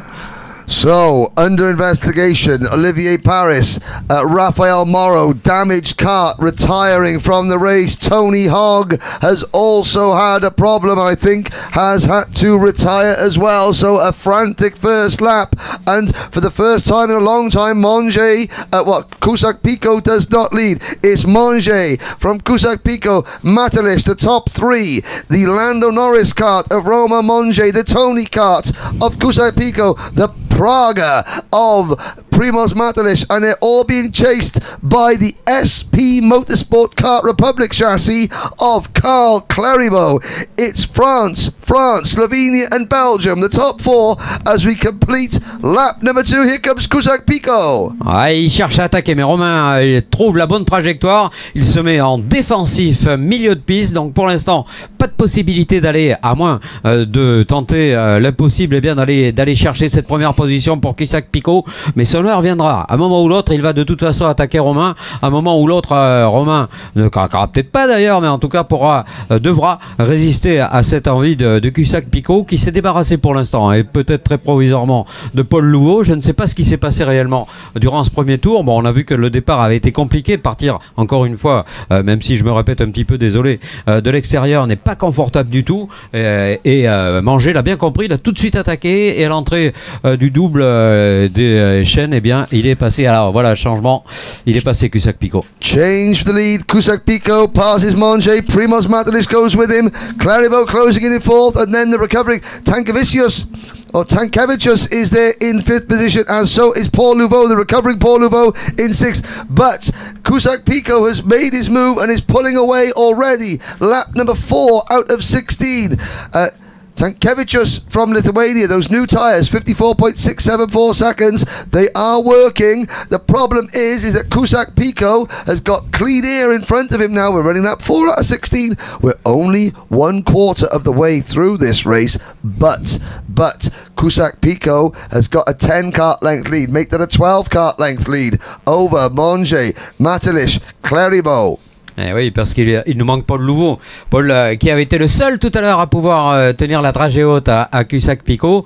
Ah ben là, de la position qu'il occupe, qui est toujours la 6e, ça va être particulièrement difficile. Allez, il faut qu'il refasse ce retard, Paul Louveau, d'autant qu'il est devancé par Martinas Tankevicius, qui a réalisé tout à l'heure le meilleur temps qui vient d'être repris à l'instant par Vivien Cusack-Pico devant. Mechanical failure for Olivier Paris. Mechanical failure for Mikolas Masinas. It has not been a good afternoon for the Masinas family, but I'm sure there'll be better days to come. So we are down to 14 drivers as we watch Matelish and Monge try to close in on Cusack Pico, who has the fastest lap of the race at 54.520 seconds, while you watch the battle on screen for second position between Monge and Matelish. I can tell you that Tankevicius is there in 5th position, Louveau is 6th, Martin Konopka is 7th, and it's Watson 8th, Hirsch is 9th, Guitai is 10th, Villarreal 11th, Parodi 12th, then Gramiger and Sarai, the remaining runners. Cusack Pico 6/10 of a second in front. Jacques Sabatier, it looks like he is able to just fend off any challenges. Louveau and Tankevicius, they can be as quick as they like, but they are 4 seconds behind Cusack Pico. Ah, il va falloir aller chercher ces 4 secondes. Ça va pas être simple, mais en même temps, la machine Paul Louveau est en route. Hein. Visiblement, il a mis un petit peu de mal à trouver son rythme, mais cette fois, ça va de mieux en mieux, ça fonctionne de mieux en mieux. Preuve en est de ce record du Tour. Preuve en est également de ce très très bon secteur 1 que personne n'avait fait aussi rapidement jusqu'ici. Paul qui pointe au 6e rang, on l'a dit, et ça revient. Allez, comme un boulet de canon. Il a 2 secondes 8 de handicap simplement sur la tête. C'est jouable. C'est encore largement jouable. La course est longue. Elle va compter 16 tours. Oh, and now Romain Monge has responded. We don't want to crown Nicolas Cusack-Pico, Vivian Cusack-Pico too quickly. Monge, 53.857 seconds. He's closing in. There he is in the Lando Norris kart. The number 724M Malvo Sport entered entry. Matelish is coming with him as well. They're not dropping Primoz Matelish. The top 3 are managing to maintain a gap over Clarivo in 4th, who's falling away. Clarivo about to be swamped by the Birol ART of Lithuania's Martinas Tankevicius. Paul Louveau, I have to say, I thought Paul Louveau may have damaged his kart in that collision with Rafael Morro on the opening lap, because he has not been able to close back up on the leaders like I thought he would. And now it's Matalish's turn to set the fastest lap in 3rd place. Oh, Harold Watson checking his engine as he comes across the line. Primoz Matelish, 53.636 seconds. We're on lap 8 at the end of this lap. We will be halfway home, and the top 3 are separated by 3/4 of a second. Il n'y a pas grand-chose, il n'y a pas grand-chose entre les premiers. Cusack-Pico, qu'on avait cru capable de partir tout de suite, trouve sur sa route un certain Romain Monge, un certain Primoz Matelic, et ça promet une course qui n'est pas du tout jouée. Au contraire, je pense qu'il pourrait y avoir même des ambitions derrière, même si l'écart est un petit peu creusé avec le Belge Clerbeau, le Lituanien Tankevicius et le Français Louveau, qui, Henry nous le disait, a peut-être subi quelques dommages sur cet accrochage tout à l'heure, parce qu'on devrait a priori avoir un rythme un tout petit peu meilleur. Si c'est le cas, évidemment, ce sera parfait pour lui. En tout cas, devant Cusack-Pico, qui a repris un peu d'air, là, un petit peu d'oxygène pour l'homme de tête. 53,7 pour son meilleur temps, alors que derrière on concède 1 dixième voire 2 dixièmes à l'homme de tête, y compris Monge, y compris Matelic. Behind the top 3, here's the battle for 4th place. Carl Claribo, the SP Racing Drive, SP Motorsport Drive, that's the Stan Pex Motorsport team. And he's holding off Tankevicius in kart number 701, the Lentik Linua driver, the the Baltic Birol ART team. And now here comes Paul Louveau. Louveau to the inside. Oh, up over the top and contact. Louveau sort of elbows Tankevicius out of the way, and I think that may have damaged the Birol ART kart of Tankevicius, and Paul Louveau desperation kicking in, but meanwhile up at the front Cusack-Pico has extended his lead again with a new fastest lap, 53.635 seconds. We're on lap 10 out of 16. Monge and Matelish have got to go. They've got to go now. Ouais, il y a pas mal de casse là, hein. On a vu pas mal d'abandons avec 5 pilotes qui ont été contraints à l'abandon, et là on a bien failli en avoir d'autres avec cet accrochage. Paul Vlovo s'en est sorti plutôt pas trop mal, il est 5e maintenant. Allez, on va regarder le rythme, alors que devant Vivien Cussec-Picot s'en va cette fois, hein. Cette fois c'est vérifié, pas si vite que cela, mais il s'en va tout de même avec l'avantage d'un meilleur tour en course à l'instant. Est-ce qu'il va récidiver dans cet avantage? Non, pas pour l'instant. Il y aura sans doute pas d'amélioration d'ailleurs du meilleur tour dans ce passage-là. Il y a toujours cette partie de l'épreuve où les choses se tassent quelque peu. En tout cas, Romain Manger fait une course absolument remarquable au deuxième rang devant Primoz Matelic. Qui partait pas si bien que ça sur la grille de départ, hein. Il était en 3e ligne simplement, le Slovène, et là il s'en sort extrêmement bien. Well, the lead still stands at 0.8 of a second, and we have lost Tankevicius. That incident with Louveau damaged the number 701 kart terminally. He has had to retire, as has Harold Watson, the showman from Peru, Harold Watson, who we saw looking down at his engine. So we're down to just 12 runners, but at the front there, Roman Monge going wide at Technopark corner. Monge then ran a little bit wide, and that's going to allow Pico to extend the lead. Primoz Matelic has been able to catch Roman Monge, but he has not been able to even look at making a passing move. We're on lap 12 out of 16. Time is running out. This race is now Cusack Pico's to lose. Ah, il peut presque apercevoir son ticket, hein. On n'est pas encore tout à fait là, mais il doit commencer. Alors je sais pas s'il y pense, ça m'étonnerait, hein. Lorsqu'on court, on ne pense pas à ce qu'on va gagner, mais à ce qu'on pourrait perdre. En tout cas, pour l'instant, il ne perd rien, si ce n'est évidemment la confiance qui est toujours dans les mains de Romain Manger devant Primoz Matelic. Tout à l'heure, on l'a vu sortir légèrement dans l'herbe, faire un petit peu de fumée sur les côtés du tracé du Mans, et là il a repris ses esprits, mais a laissé partir encore un petit peu d'espace. Je pense que les espoirs de victoire sont en train d'échapper tout simplement à Romain Manger. C'est le 724 au deuxième rang. On l'aperçoit d'ailleurs à l'écran, évidemment, avec ce pilote Matelic qui est pas mal du tout, hein. Matelic qui peut encore espérer la deuxième position. On l'a vu se retourner d'ailleurs et voir que l'espace était quand même grand maintenant sur le Belge Claire Blau avec le 710. Regardez d'ailleurs cet espace qui se creuse à l'avantage de Manger encore une fois. Alors on reprend du rythme alors que Paul Louveau prend le meilleur secteur numéro 1. Paul, attention qu'il ne lâche rien. Il est à la 5e position de cette épreuve pour laquelle il va rester tout juste 3 tours à boucler. On to lap number 13 now. Cusack, Pico, Monge, Matelic, the top three. There they are, second and third on your screen. Claribo is a fantastic fourth. Louveau is still fifth and not challenging Claribo. You can see them. They're coming into Technopark corner. Behind Louveau, it's Gaston Hirsch in sixth. Martin Konopka is seventh. Then it's Peter Gutai in eighth. The two Argentine drivers, Juan Carlos Villarreal and Alejandro Parodi, round out your top 10 with Sarai and Graminger battling hard over 11th place. Lap 14 out of 16. Cusack Pico maintains an 0.8 of a second advantage. Primoz Matelic continues to search for a way around Roman Monge, but he has not yet even been able to have like a little nibble, a little tete-a-tete up the inside, and Monge has done a fantastic job of holding his line out of the banking through turn number 8 onto the Chemin Obouf straight. Now here's Matelic's chance potentially. Will he dive up the inside in the braking for Technopark corner? No, he isn't. No, he can't. But he's very, very close. I think he's going to be trying to. We've got 2 laps to go. Cusack Pico looking cool, calm and collected. Ouais, maintenant, je pense qu'il peut commencer à assurer sa position, d'autant que Manger ne sera plus aussi performant dans les 2 derniers tours, puisqu'il est obligé de défendre sur Matelic, toujours aussi menaçant, et Manger qui a fait un très très beau dernier tour sur un rythme qui était parmi les plus soutenus du groupe, ouais, mais si ce n'est même le plus soutenu de l'ensemble de ces pilotes, quoique, y compris derrière, il y a des concurrents qui sont à l'attaque. On pense à Hirsch, Gaston, Ricardo, l'Argentin, qui est remonté de 9 positions depuis le départ. Il est actuellement 6e, donc belle course pour lui, alors qu'on va bientôt pénétrer dans le dernier passage de cette course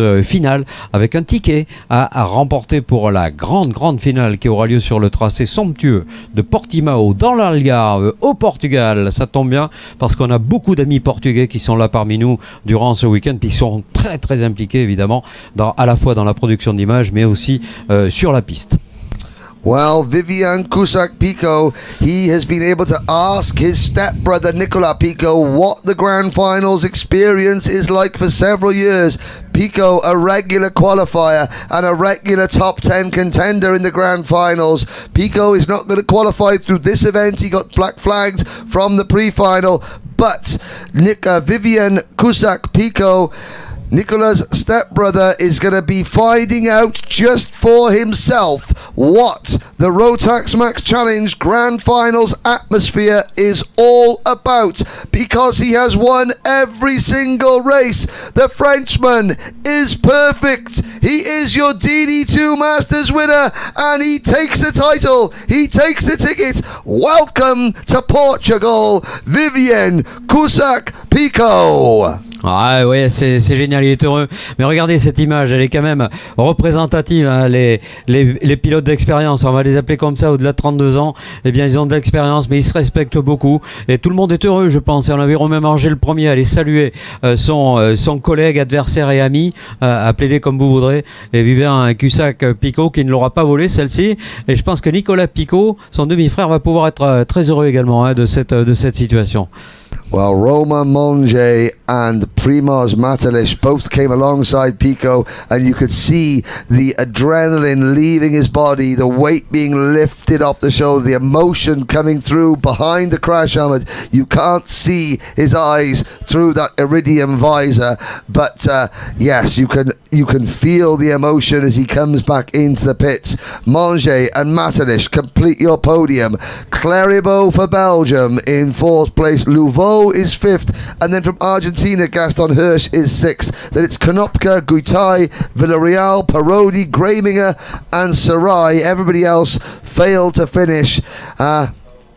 Here's a couple of highlights now. The first lap, this is where Louveau made the move on Rafael Morro, and that ended Rafael Morro's race. And Paul Louveau, I have to say, a little bit of desperation move. Manger took the lead, but there was the move. Cusack Pico fighting back, and Primoz Matalish went for second place, but as he went for second place, that gap that opened there was there. This is where Tankevicius and Louveau collided. Tankevicius' race being over, so I have to say I think Paul Louveau may have an appointment to sit and discuss that race with the stewards after it. Just a discussion, maybe, who knows, but try as they might, Manger and Matalish could not catch, and there's the sportsmanship.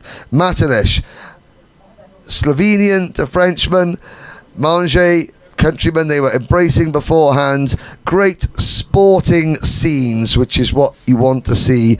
And now the first of our 4 tickets to the grand finals has been claimed.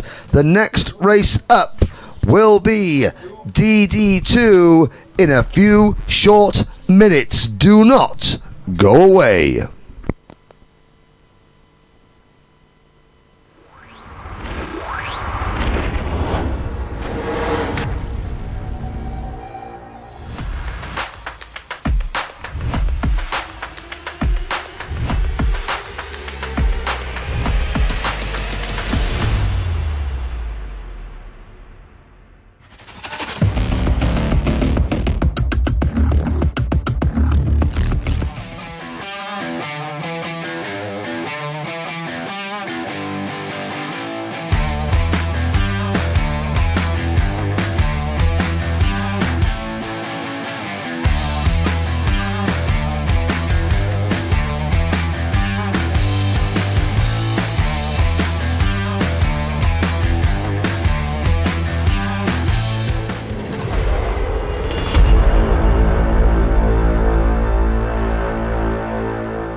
Why do you come here? Is this your career? Or is it all about fun? A chance to get away and leave it all behind?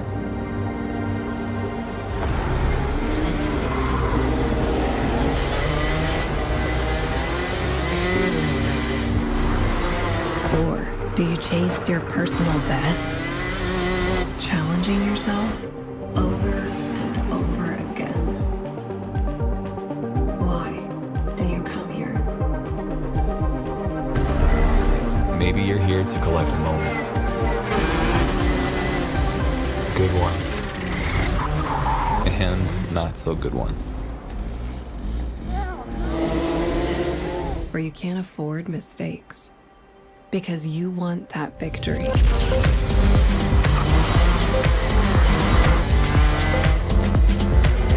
It's all about this one moment when the hard work finally pays off.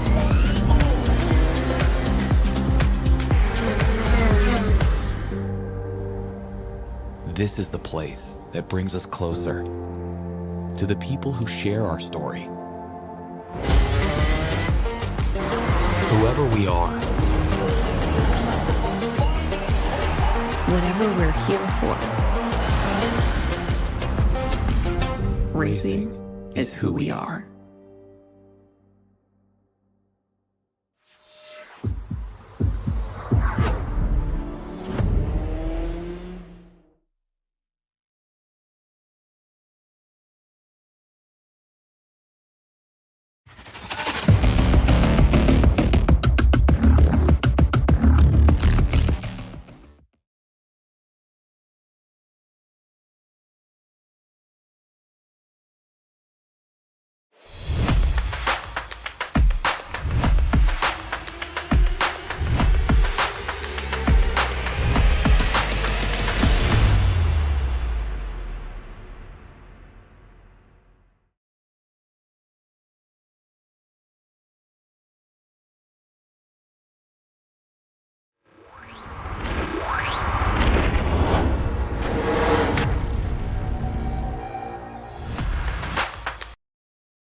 Why do you come here? Is this your career? or is it all about fun? A chance to get away and leave it all behind?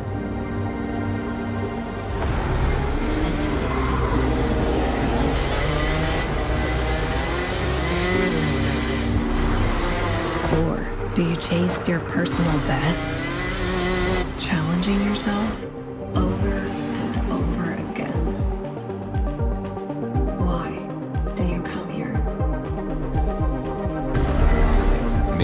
here to collect moments. Good ones. And not so good ones. Where you can't afford mistakes because you want that victory.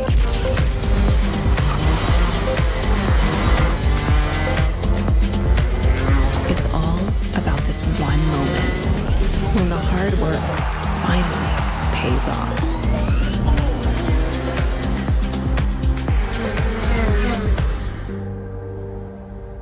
This is the place that brings us closer to the people who share our story. Whoever we are, Whatever we're here for, racing is who we are.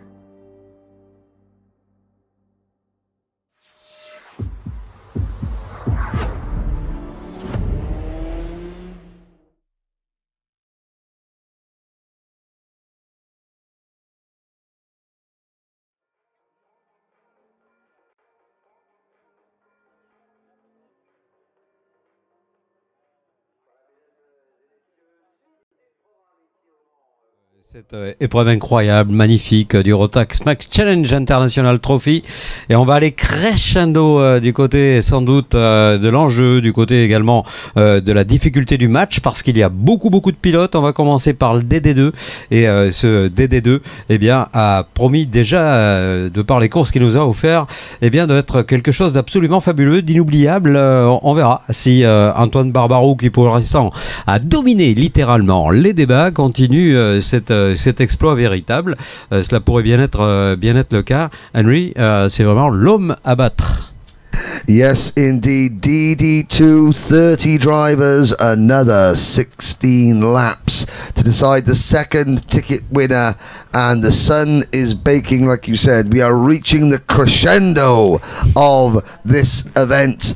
And are we going to see another French winner? We've had wins for Switzerland, for the United Kingdom, for France. We got a Frenchman on pole position in this race, Antoine Barbarou. You can see him there on the right hand side of your screen in the Sodi kart chassis. This race due to start in 7 minutes time, which gives a little bit of a chance to talk about some of the drivers to watch in this race before we go through obviously the main grid. Now down in 9th place on the grid, representing India, driver 601. You can see him just to the right hand side of your screen there in the black cap, the black, yellow and red t-shirt, that the Dojimoto race suit. That is Kyle Kumaran from India, second in the Rotax Grand Finals last year. First Indian driver on the podium. He started all his heat races right from the back, and he has moved through, and he will start this race from inside the top 10. Also, look for driver number 605, Paolo Besonsone, the 2018 Rotax Grand Finals champion in this class from Brazil. He won that race from 10th on the grid. He starts 12th here. The best place of the 4 young ladies in the field, Imki Arts in kart number 621. She starts on the inside of row number 6. Jordan Dolishka, the fast Austrian lady, she starts on the inside of row number 7. The other female racers in this race is Cornelia Olkulchka in kart 602. She's got a very distinctive bright pink race suit. And on the back of the grid, Marta Bussola, the Italian driver. Now, Nicola Pico, a podium finisher in the grand finals before, kart 617. He's going to start all the way down on the outside of the 13th row, but he's just seen his stepbrother win. That will be motivation. And what about Edward Matthews starting at the back of the grid? It's just his 4th DD2 race However, he was running third in the pre-final and his right front brake disc shattered, split clean in half, going down the fastest straight here and caused him an almighty moment. He was very, very lucky not to have a major accident. His sister Jess is his mechanic and she has rebuilt that kart from the ground up during the break, and hopefully that wagon will roll successfully now. The mechanics leave the grid. The tension begins to rise. Ouais, on sent que ça monte tranquillement, alors qu'on se congratule tout de même. C'est des images qu'on apprécie particulièrement entre pilotes, surtout ceux de la ligne commune, avec naturellement cette première ligne de Saudi sur la pole position, à ses côtés un pilote belge, et cela pourrait être un moment très important que celui du départ. Sachez que on les appelle DD2 tout simplement parce qu'ils sont dotés de boîtes à 2 rapports qui permettent d'avoir des relances évidemment très facilitées, et ce seront d'ailleurs les machines les plus rapides de ce week-end. There we have a look on our screens here. You can see the number 619 kart of Maxim Dirks with the 00 on the top of his crash helmet. It's a very, very distinctive crash helmet design. Very easy to spot. There's a painting of a young lady wearing very few items of clothing on the outside of there, but that keeps Maxim happy. Maxim Dirks, the thumbs up as now the drivers get set. So let us take you through the complete starting lineup. Pole position, driver number 635 for the Saudi kart, Antoine Barbaroux Saudi kart team. It is Antoine Barbaroux from France. From Belgium, alongside Antoine on the front row of the grid, it's Maxim Dirks. Maxim is 4th in the current European trophy standings. David Masliakevich, or Johnny Bravo to his friends, from Poland, starts on the inside of row number 2, and it's Matthias Bjerre Jakobsen from Denmark on the outside of row 2.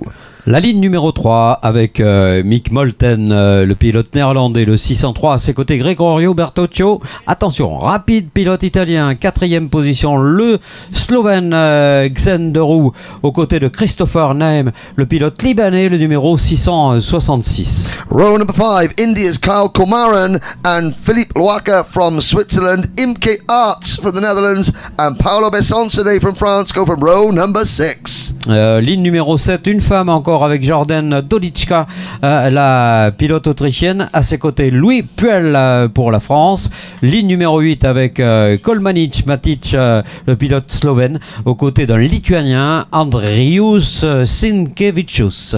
Row number 9, it's an all-French row, Kilian Guerin and Jules Cousin, and on row 10 it's Jordan Calais and Aymeric Guerin. Ligne numéro 11, Daniel Clément et Kain Cherian, le pilote des Émirats Arabes Unis, sur cette même ligne numéro 11. La 12 dévolue à Ferapon Barinov, le lituanien, à ses côtés Ilias Kaliamanis, le pilote grec.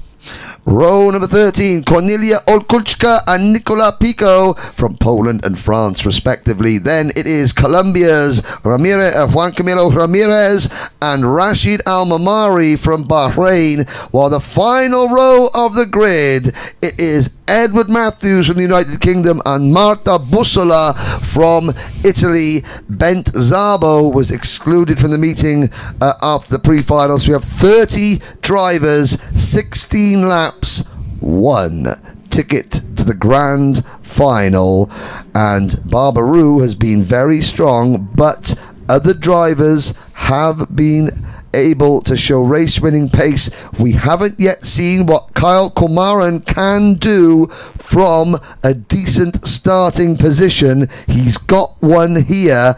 Can anybody slow Barbaroux down in the early stages and stop him breaking away? We are going to find out very shortly.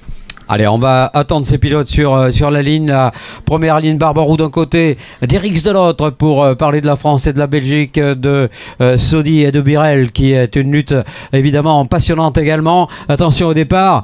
Ah, c'est parti, pas de faux départ cette fois. Et l'excellent start réalisé par Barbarou, mais de l'extérieur. Oh, Dirix qui passe. Ça passe également pour le Dossard 622 de Berry Jacobsen. Très très bon départ du Danois. What a start from Belgium's Maxim Dirix and Pierre Jacobsen, and they're all coming through on Barbarou, who's down to 4th position. It's Dirix, it's Pierre Jacobsen, and that's, I think, is that Zenderua in kart 604 up into 3rd place. It is. What a start from Derua from 7th, Barbarou down to 4th. Now we've got a race on our hands, boys and girls. This one is going to continue to get more and more feisty. Back in the pack, there are 2, 3 wide down the main straight into Technopark corner, but it's Dirix from Pierre Jacobsen, from Barbarou, Daru and Kyle Kumaran. The Indian Express is on his way to the front. Allez, c'est parti pour cette bataille engagée maintenant avec le Danois Mathias Pierre Jacobsen qui va sans doute porter une attaque imminente. Dirix est bien parti avec ses couleurs parfaitement reconnaissables du casque au 0-0. Je ne sais pas la raison de ce 0-0. En tout cas, lui, c'est un plus que parfait. Et pour l'instant, eh bien, la 3e position de Barbarou reste très bonne. Il n'y a pas de souci. Il n'est pas très loin. Il est à une petite seconde seulement d'aller chercher ces deux-là qui se battent devant. Donc ça va l'aider dans cette démarche. Deux roues, attention à Kumaran, redoutable pilote indien. Oh, look at this coming off the banking. It is still Ed Matthews gets a warning. I was about to say Ed Matthews started 29th and currently runs 15th. He went off like a cat with a firework in its backside. But it's now 3 wide for the race lead coming through Paddock Bend. They're not all going to fit, are they? Are they? Yes, they are. Pierre Jacobsen now leads for Denmark. It's Pierre Jacobsen, Dirix, Derua and Carl Kumaran swinging to the outside. Barbarou is 5th with Kilian Guerin and Batoccio also in this lead group. Incroyable, incroyable. Tout le monde s'est regroupé en un seul passage seulement. Ils sont 7 à pouvoir prétendre aller chercher cette première position. Il va falloir aller déloger Pierre Jacobsen de cette place si on veut espérer ce ticket pour la grande finale. Pour l'instant, eh bien, cela reste très compact, ça reste très beau également. Il n'y a pas vraiment de geste particulièrement trop vif. Pour Xanderou, eh bien, là aussi, il y a quelque chose à jouer. 4 places de reprise pour le 604 qui occupe actuellement, on le voit, le 3e rang, mais de belle manière. Il est tout à fait capable d'aller beaucoup plus haut encore dans les positions et dans les classements. Well, we've lost 3 drivers so far from the race. Rashid Al-Mamari, I don't think has taken the start. Philippe Luaka and Mick Knowlton have also gone out. But look at the back of this lead group, because just joining this lead group now is Paolo Besonsone. He is the man on the move. Kyle Kumaran having to defend. Up at the front, it is Matthias Pierre Jacobsen who has the lead and is trying to pull away. The chasing pack come out of turn number 1, and Pierre Jacobsen leads by over a second from Maxim Dirix, the Danish driver who drives he's in kart number 622. That is the RS competition team that used to run Tom Christensen's son in the grand finals, but he leads. Dirix is second. Third in the blue and white kart is Kilian Guerin, who has now got past Zenderua. Derua's dropped back. It's all going on here, but Pierre Jacobsen is pulling away. Allez, pourquoi pas voir à l'image bientôt, très bientôt, un certain Nicolas Picot, parti dans les tout derniers. Il est remonté de 17 rangs maintenant. Il est à la position incroyable. 18 rangs de remontée. Il est 8e déjà, Nicolas. Incroyable. Nicolas Picot started in Belgium. He was so far back. Oh, and Zenderua is slowing down and stopping. Mechanical failure for Derua after such a great start. The Slovenian out of the race. Up at the front, Pierre Jacobsen, he is pulling away, 54.153 seconds. We're on lap number 5. We're looking at Gregorio Batoccio, he's in 5th position, but Dirix in 2nd, has got Guerin right behind him, then Barbarou, excuse me. Ah, et Barbarou qui est pas mal du tout, hein. Encore une fois, on n'est pas trop inquiet sur le fait qu'il puisse garder ce rythme. Et quel retour de Kylian Guérin. Kylian qui pointe à la 3e position, 14 places de reprise également. C'est incroyable, hein. On avait discuté avec Philippe Calmès, le responsable de KSP Agency, qui m'avait dit, tu verras, la DD2, ça va être splendide. Et c'est effectivement son regard d'expert qui ne s'est pas trompé encore une fois. Quelle course fabuleuse de Besancenay également. Paolo qui pointe au 6e rang. Ah, et la déception de Roux, hein. De Roux qui avait mérité beaucoup mieux que cela, évidemment. Well, I'm watching Paolo Besancone is there on the third kart on your screen. He is now up into position number 5. He's past Gregorio Bertoccio. Well, Pierre Jakobsen still has the lead. Derek second, and then we're looking at 1, 2, 3 Frenchmen in a row, and that is Guerin, Barbarou and Besancone. They're all chasing down the Danish driver and the Belgian driver in front of them. Behind them is Bertoccio. Then it is Kyle Kumaran on the pink and purple silver KR Sport machine. Behind Kumaran, it's Nicola Pico up into 8th position, followed by Matic, Dolishka, Jordan Dolishka in 10th place, then Jordan Callier, Kuzan, Zinkevicius, Ed Matthews and Johnny Bravo, David Masklakevich down in 15th place from 3rd on the grid. So it's not a happy afternoon for the Polish driver. Allez, ça revient également de l'arrière pour Mazaksevich qui a raté son départ. 12 positions de perdu à l'occasion, mais l'attaque elle est grande. Il la faudra de toute façon pour espérer aller chercher devant ce groupe de furieux avec Barbarou, Dirix et Jacobsen, sachant que Dirix pour l'instant me semble est en train de revenir sur la tête de course qu'on croyait définitivement échappé. Il y avait tout à l'heure une seconde d'avance, passé à 670 millième et maintenant 546 millième, alors après un dixième encore, ça se réduit devant. Ah, génial, ça va être un final absolument magique en DD2. Half distance now. We run lap 8 of 16. Pierre Jakobsen leads by 5/10 of a second over Dirix. Dirix in turn has a 4/10 of a second lead over Antoine Barbarou. Barbarou in kart number 635 has just set a new fastest lap of the race. Besancone is in 4th position. Oh, Besancone summoning all the might of Asterix the Gaul and is charging towards the front from 12th to 4th. I can see his family out on the banking. They are cheering and shouting every time he makes a move, and he's made a lot of them, and he's only got 3 more drivers to pass. Nicola Pico is also gaining a lot of ground. 2, 4, 6, he's still 8th. Look for the green and white Tony kart at the top of your screen there, but Pierre Jakobsen now under pressure. Maxim Dirix is closing back in. The Shepherds Racing team are going to be going absolutely nuts. Ah, il va falloir qu'il y aille, Dirix. Il sent que Barbarou revient. La machine de Barbarou marche de mieux en mieux.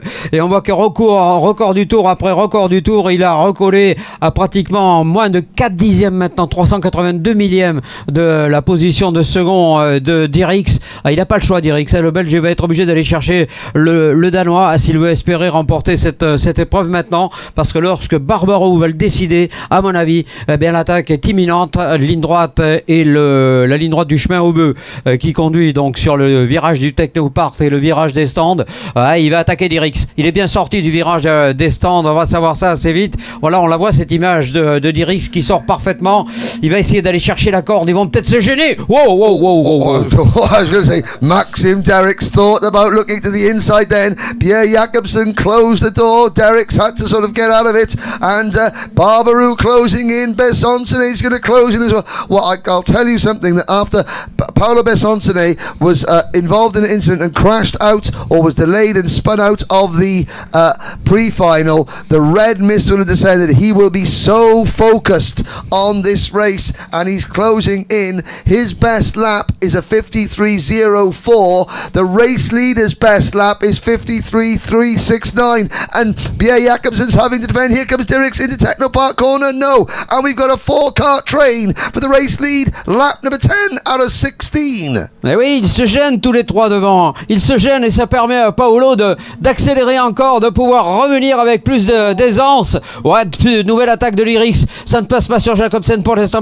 Jacobsen qui résiste. Mais voilà, il bouge un petit peu aussi, je pense. Et regardez derrière, Derrière, c'est bien pour Barberou. Barberou qui va essayer d'y aller, qui va essayer de, par tous les moyens d'aller déloger Dirix de sa position. Et Paolo Bosanste qui va venir se mêler à cette lutte. Magnifique.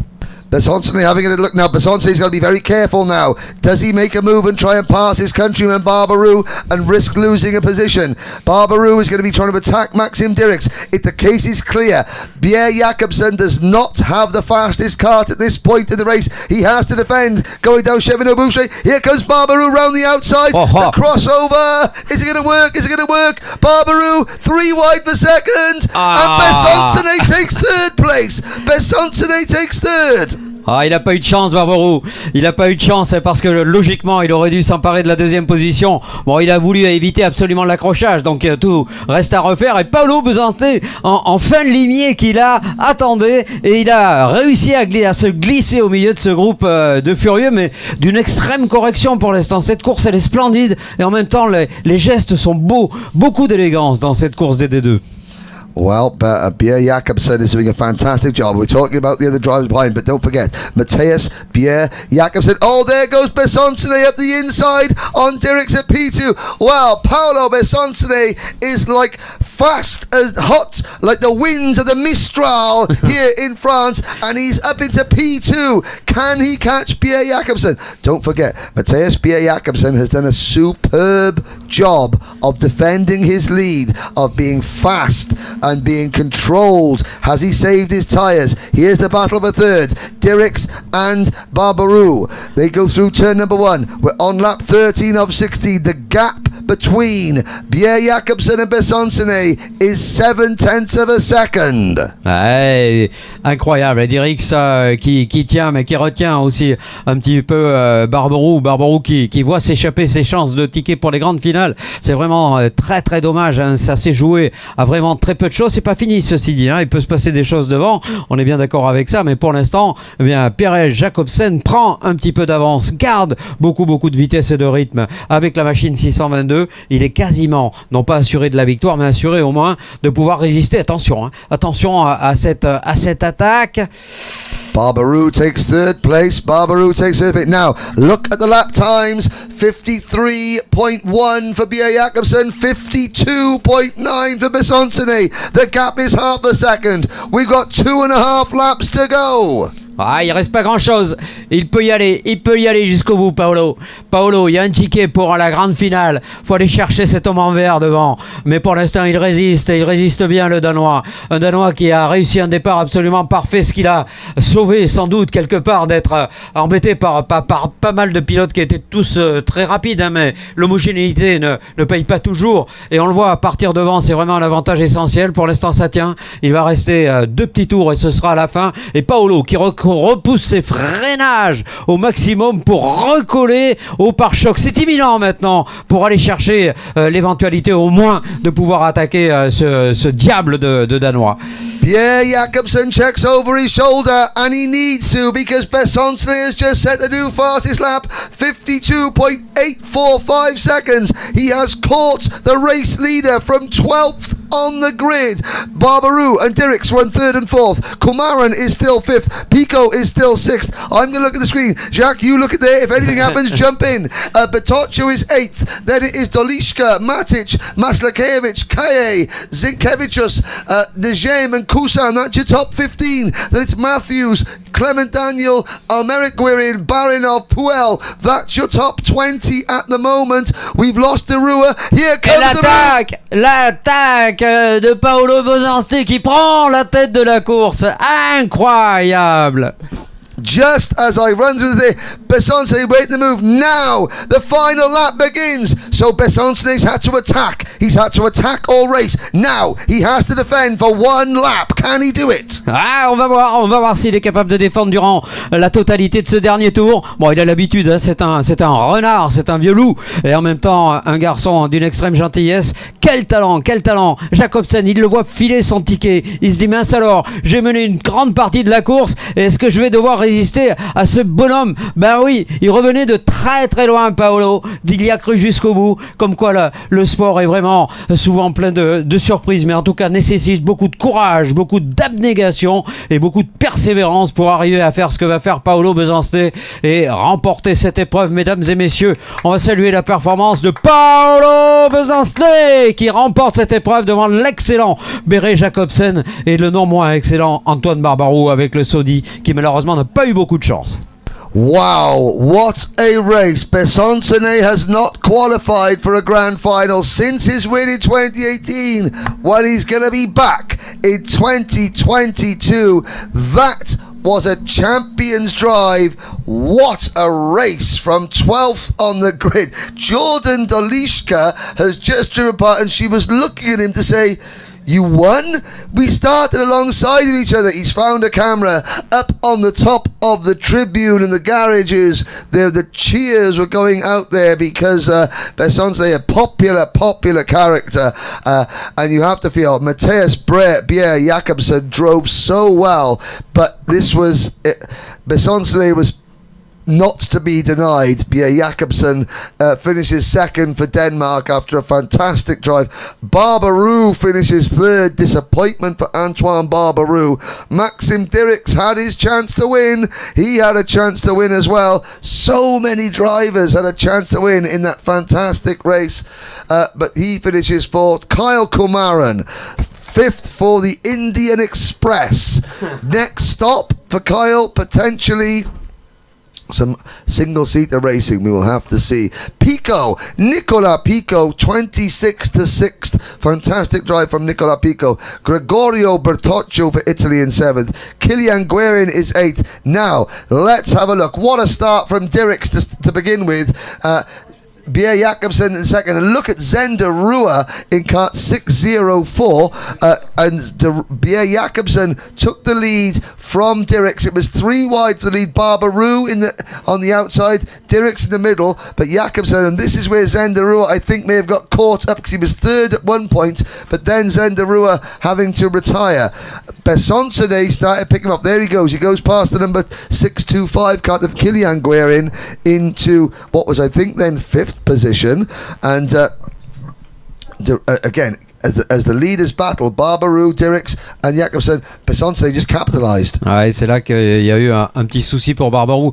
Il est à l'extérieur, il va dans la partie sale de la piste, il ne peut tourner et donc voilà, tout le monde passe et après ça a été terminé parce qu'il a été retenu par Alex durant toute la course. Il avait le potentiel de remporter cette épreuve. Ils étaient tout simplement 4 à pouvoir le faire. Il n'y en a qu'un sur la plus haute marge du podium. C'est comme ça. Le sport a ses injustices peut-être quelque part, mais c'est la vie. Avec Paolo Besançon aura fait vraiment démonstration d'un talent immense et encore une fois d'une abnégation qui n'aura eu d'égal que de la légitimité de cette victoire. Là voilà, cette attaque parfaite, la belle résistance de Béré Jacobsen, mais le bon comportement sportif également de ce pilote danois. Je pense qu'il faudrait mettre les deux sur la plus haute marche du podium, hein. Ce serait génial. Vous le ferez, hein, Henri. There he goes across the line. He's signaling. You see the cheers on the sideline there, and what a fantastic achievement. Now, ladies and gentlemen, don't forget, we've still got 2 races to go. Jen Wade will be bringing you interviews with the race winners at the end of the racing itself. So when the racing finishes, please don't switch off because we have a lot to go. Now, do you want to know how tough the junior Rotax competition has been this week? I'll tell you how tough. Jesus himself only finished 19th in the B final. Raphael Jesus. But that's how tough Junior Max is, and it's up next.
side of the track on the first 3 minutes of the practice.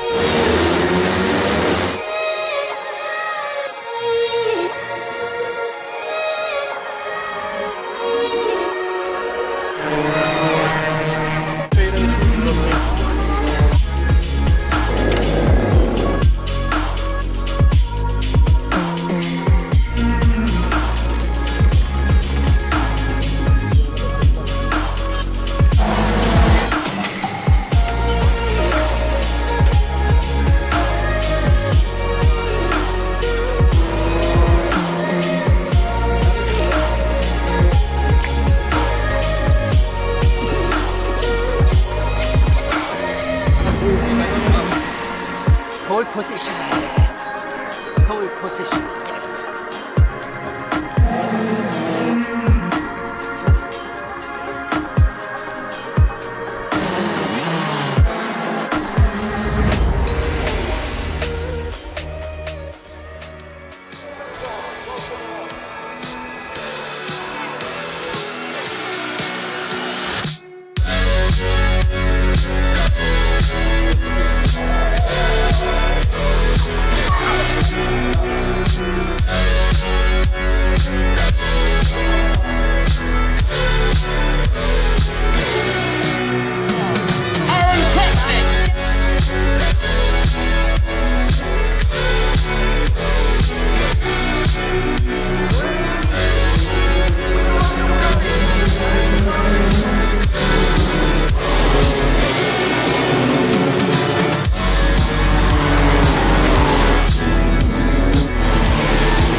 And 2 races to go.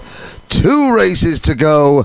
And the next up is Junior Rotax. 61 drivers entered. This is a 36 kart field. It will be another 16 laps, and we've got a little bit of time, Jacques, to take you through a couple of the little things that we have to notice.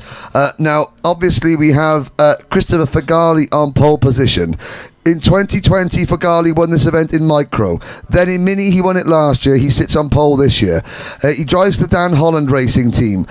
His mechanic, Jonathan Paler, is in full Euro kit at the moment.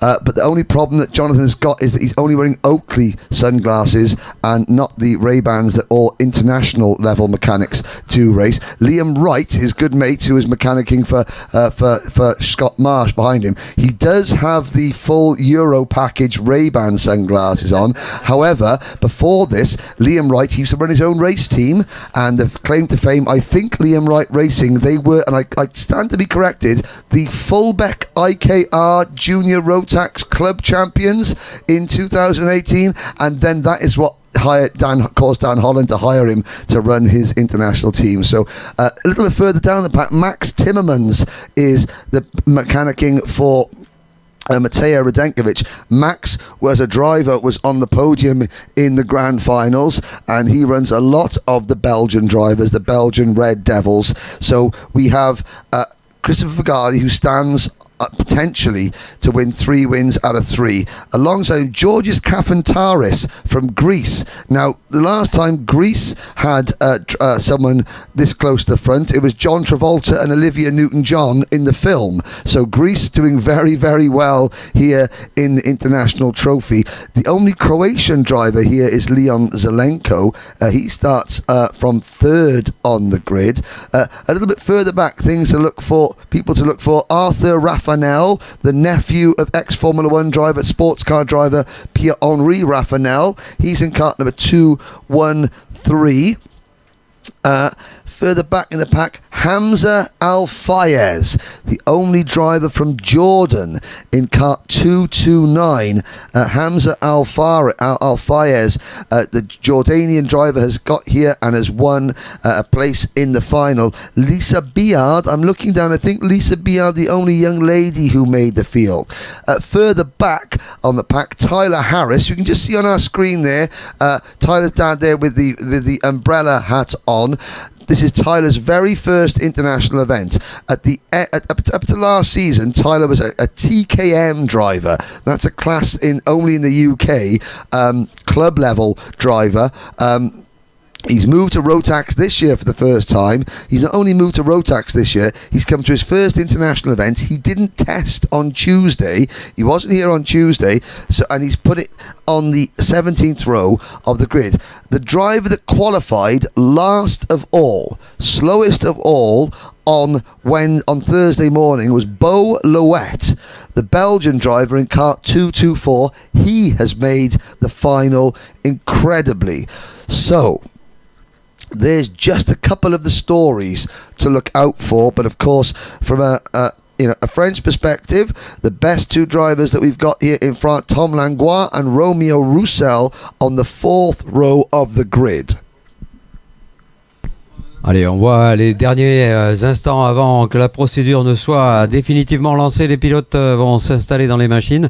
Vous avez vu le petit bonhomme, hein, le jeune Fegali n'est pas un gros gabarit, mais c'est vraiment une grosse détermination, un gros talent, un gros équilibre et une belle façon de s'exprimer, ce qui ne gâche rien bien sûr dans une carrière de pilote. Et puis retrouver un grec sur la première ligne de la grille de départ n'est pas coutumier non plus, et ça c'est vraiment une très très bonne nouvelle pour ce très beau pays qui est la Grèce, chargé d'histoire et chargé de sport évidemment, puisqu'ils ont inventé beaucoup de choses dans ce domaine. On va voir si ce match entre la Croatie également derrière et puis la Pologne pour Vajny et Zelenko tourne à l'avantage de l'un ou de l'autre. On verra s'ils arrivent à rivaliser avec une première ligne qui est désignée comme étant évidemment la favorite. Maintenant, on vient de voir avec la course précédente que tout pouvait arriver, tout pouvait se passer, y compris des retours de Scott Marsh, très rapide également, Janssen pour l'Allemagne. Et puis les premiers Français avec cette ligne numéro 4 avec l'Anglois et Roussel. Réponse dans quelques instants, puisqu'on se rapproche maintenant de la toute dernière partie de cette mise en place de la grille de départ, avec l'évacuation qui est demandée, évacuation des mécaniciens qui est demandée. Et regardez ces moments qui sont chargés d'émotion, où bien sûr les mécaniciens soutiennent leurs pilotes. Yes, so the mechanics, all joking and laughing aside, the mechanics have done their jobs. They have set the karts up. They have spoken to their drivers. They can do no more.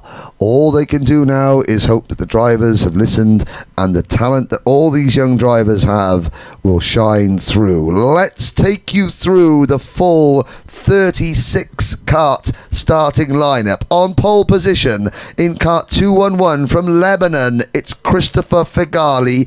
And on the outside of row number 1 in kart 256 from Greece, it's Georgios Kafantaris. From Croatia, it's Leon Zelenko on the inside of row 2. And from Poland, Colin Ważny on the outside of row 2.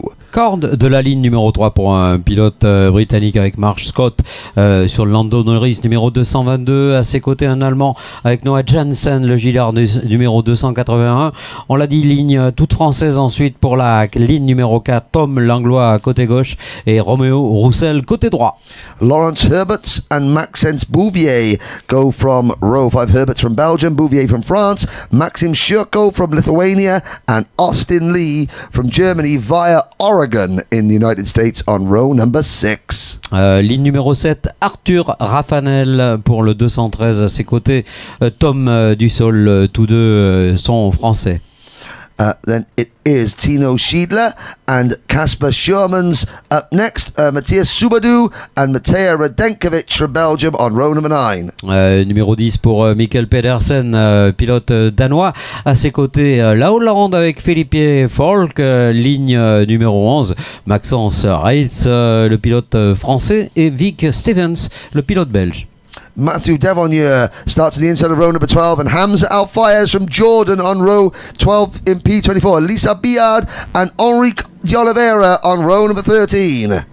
Sur la numéro 14, eh bien, on retrouve Fracassi, le pilote italien, et Vijmar, le slovène, le numéro 202. Ligne numéro 15, Aleksandar Bukunovic pour la Slovénie. À ses côtés, Philippe Armand Carras, le français. The final 3 rows of the grid. Raphaël Moreau of France, Jules Avril of France, Tyler Harris from the UK, Bo Loet from Belgium, Alan Lomfrey from France, and Max Cuthbert from the United Kingdom. One other thing I forgot to mention, Colin Ważny, when you see him in the paddock now, Polish driver, his crash helmet and what a team he used to race for, it's got the Polish Royal Air Force logo on it, 303 Squadron, which is in deference to the famous Hurricane Squadron from the Second World War, made up of entirely Polish Air Force pilots. Colin Ważny and his team always keep a close eye on the history, not just in racing but of their country, and they carry those colours with them at all times. Well, hopefully Colin isn't going to be doing any flying in this race, not in the air, maybe flying on the circuit. Here we go for the penultimate time. Junior Rotax, 16 laps, 36 drivers, they come to the line. Lights are not out. No, we shall go around again. Well, the tension continues to mount, and there's the number 269 kart. Goes through, that's Vic Stevens from Belgium. George Kafantaris, he's down on an Xspirit chassis on the entry list, but that isn't correct. He's on a Lando Norris kart for the KMS Europe team. But now this team, the drivers will go around again, reset, try and focus one more time. Et on ne sait pas très bien la raison pour laquelle le directeur de course a décidé de ne pas lâcher la meute.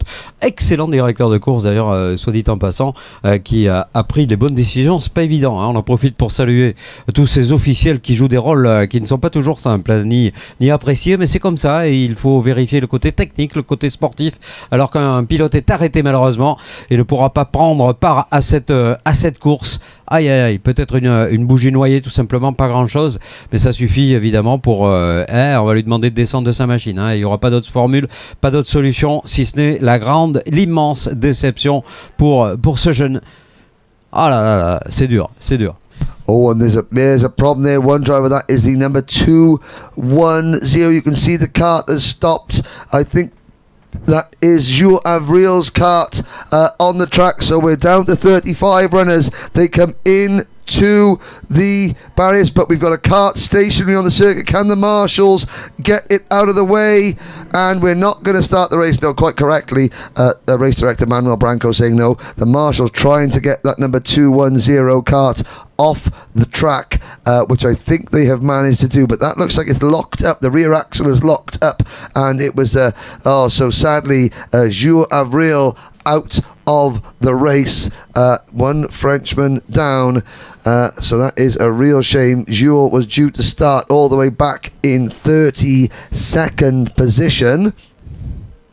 Ouais, je pense que la direction de course a décidé de redonner un tour, tout simplement parce que le kart a eu un petit peu de mal à être dégagé, donc on a préféré très sagement évidemment laisser la priorité à la sécurité de ces jeunes. Alors des juniors, on va quand même désigner ces gens qui pour les plus jeunes ont 11 ans, ça fait pas bien grand encore, 11 ans et 13 ans pour les plus âgés, voire 14, s'ils ont 14 ans dans le courant de cette année.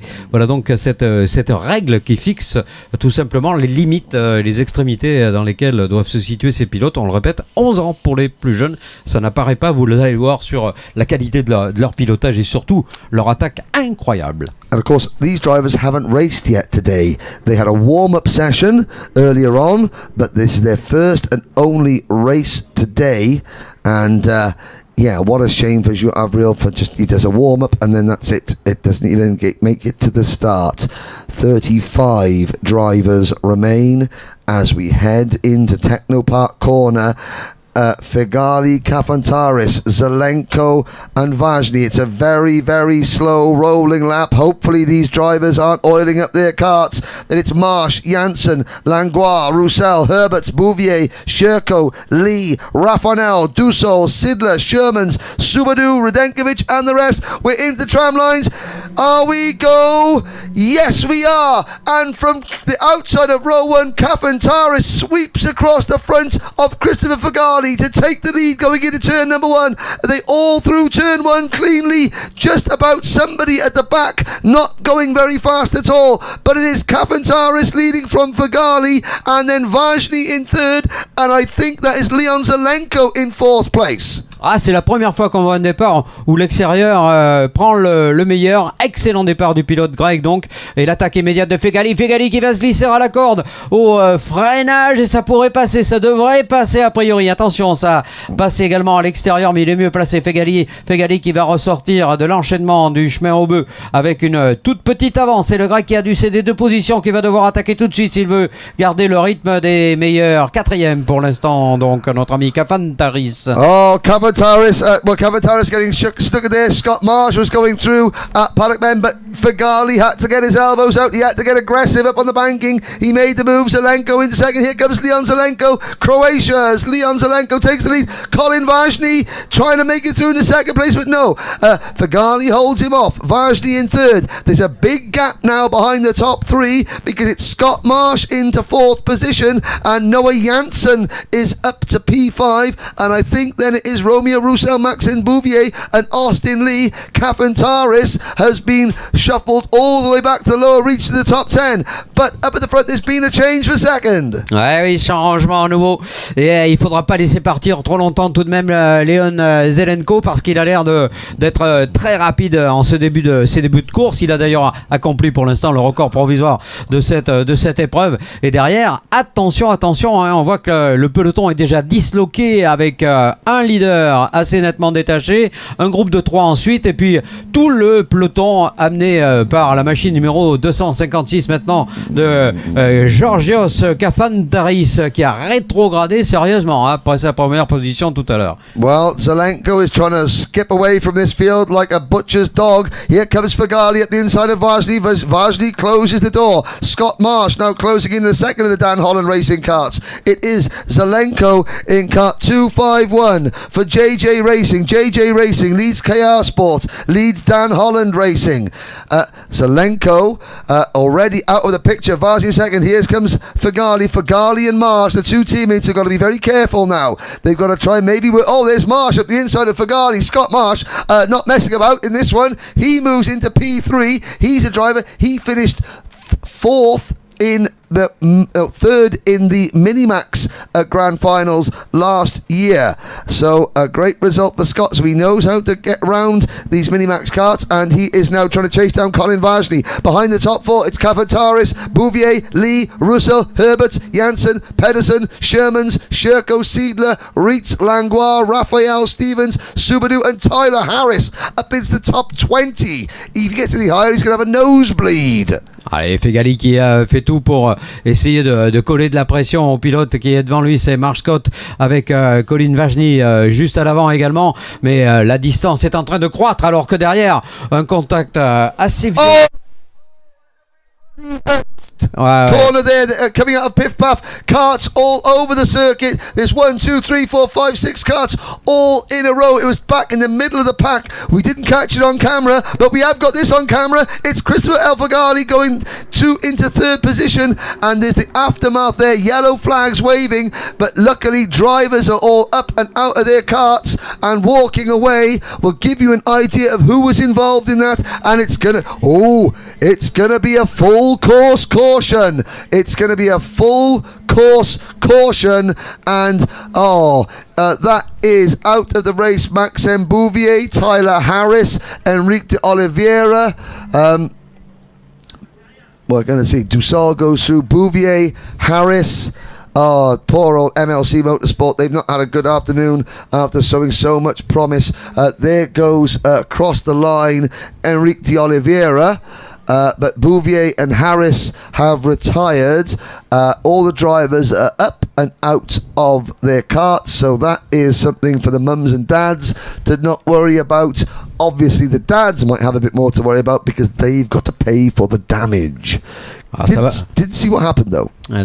Pas du tout, j'ai pas du tout vu ce qui s'était passé. En fait, il y a eu une explication à l'entrée de la chicane et ça ne passait pas pour tout le monde. Ils étaient trop nombreux sur cette même ligne. Ça s'est produit plutôt dans la dernière partie du peloton. Un peloton de tête qui est donc resté en bon état, on va dire, alors que Leon Zelenko, lui, il va pas faire la bonne opération dans l'affaire parce que lorsqu'on va lever le régime de slow, il va falloir qu'il dicte un restart absolument parfait parce que derrière, on va pas muser le terrain avec Scott Marsh, avec Christopher Fegali, avec Colin Vajny. Là, on a affaire à quelques solides. Et puis le retour incroyable d'Austin Lee, le jeune numéro 272, qui est revenu de 7 positions.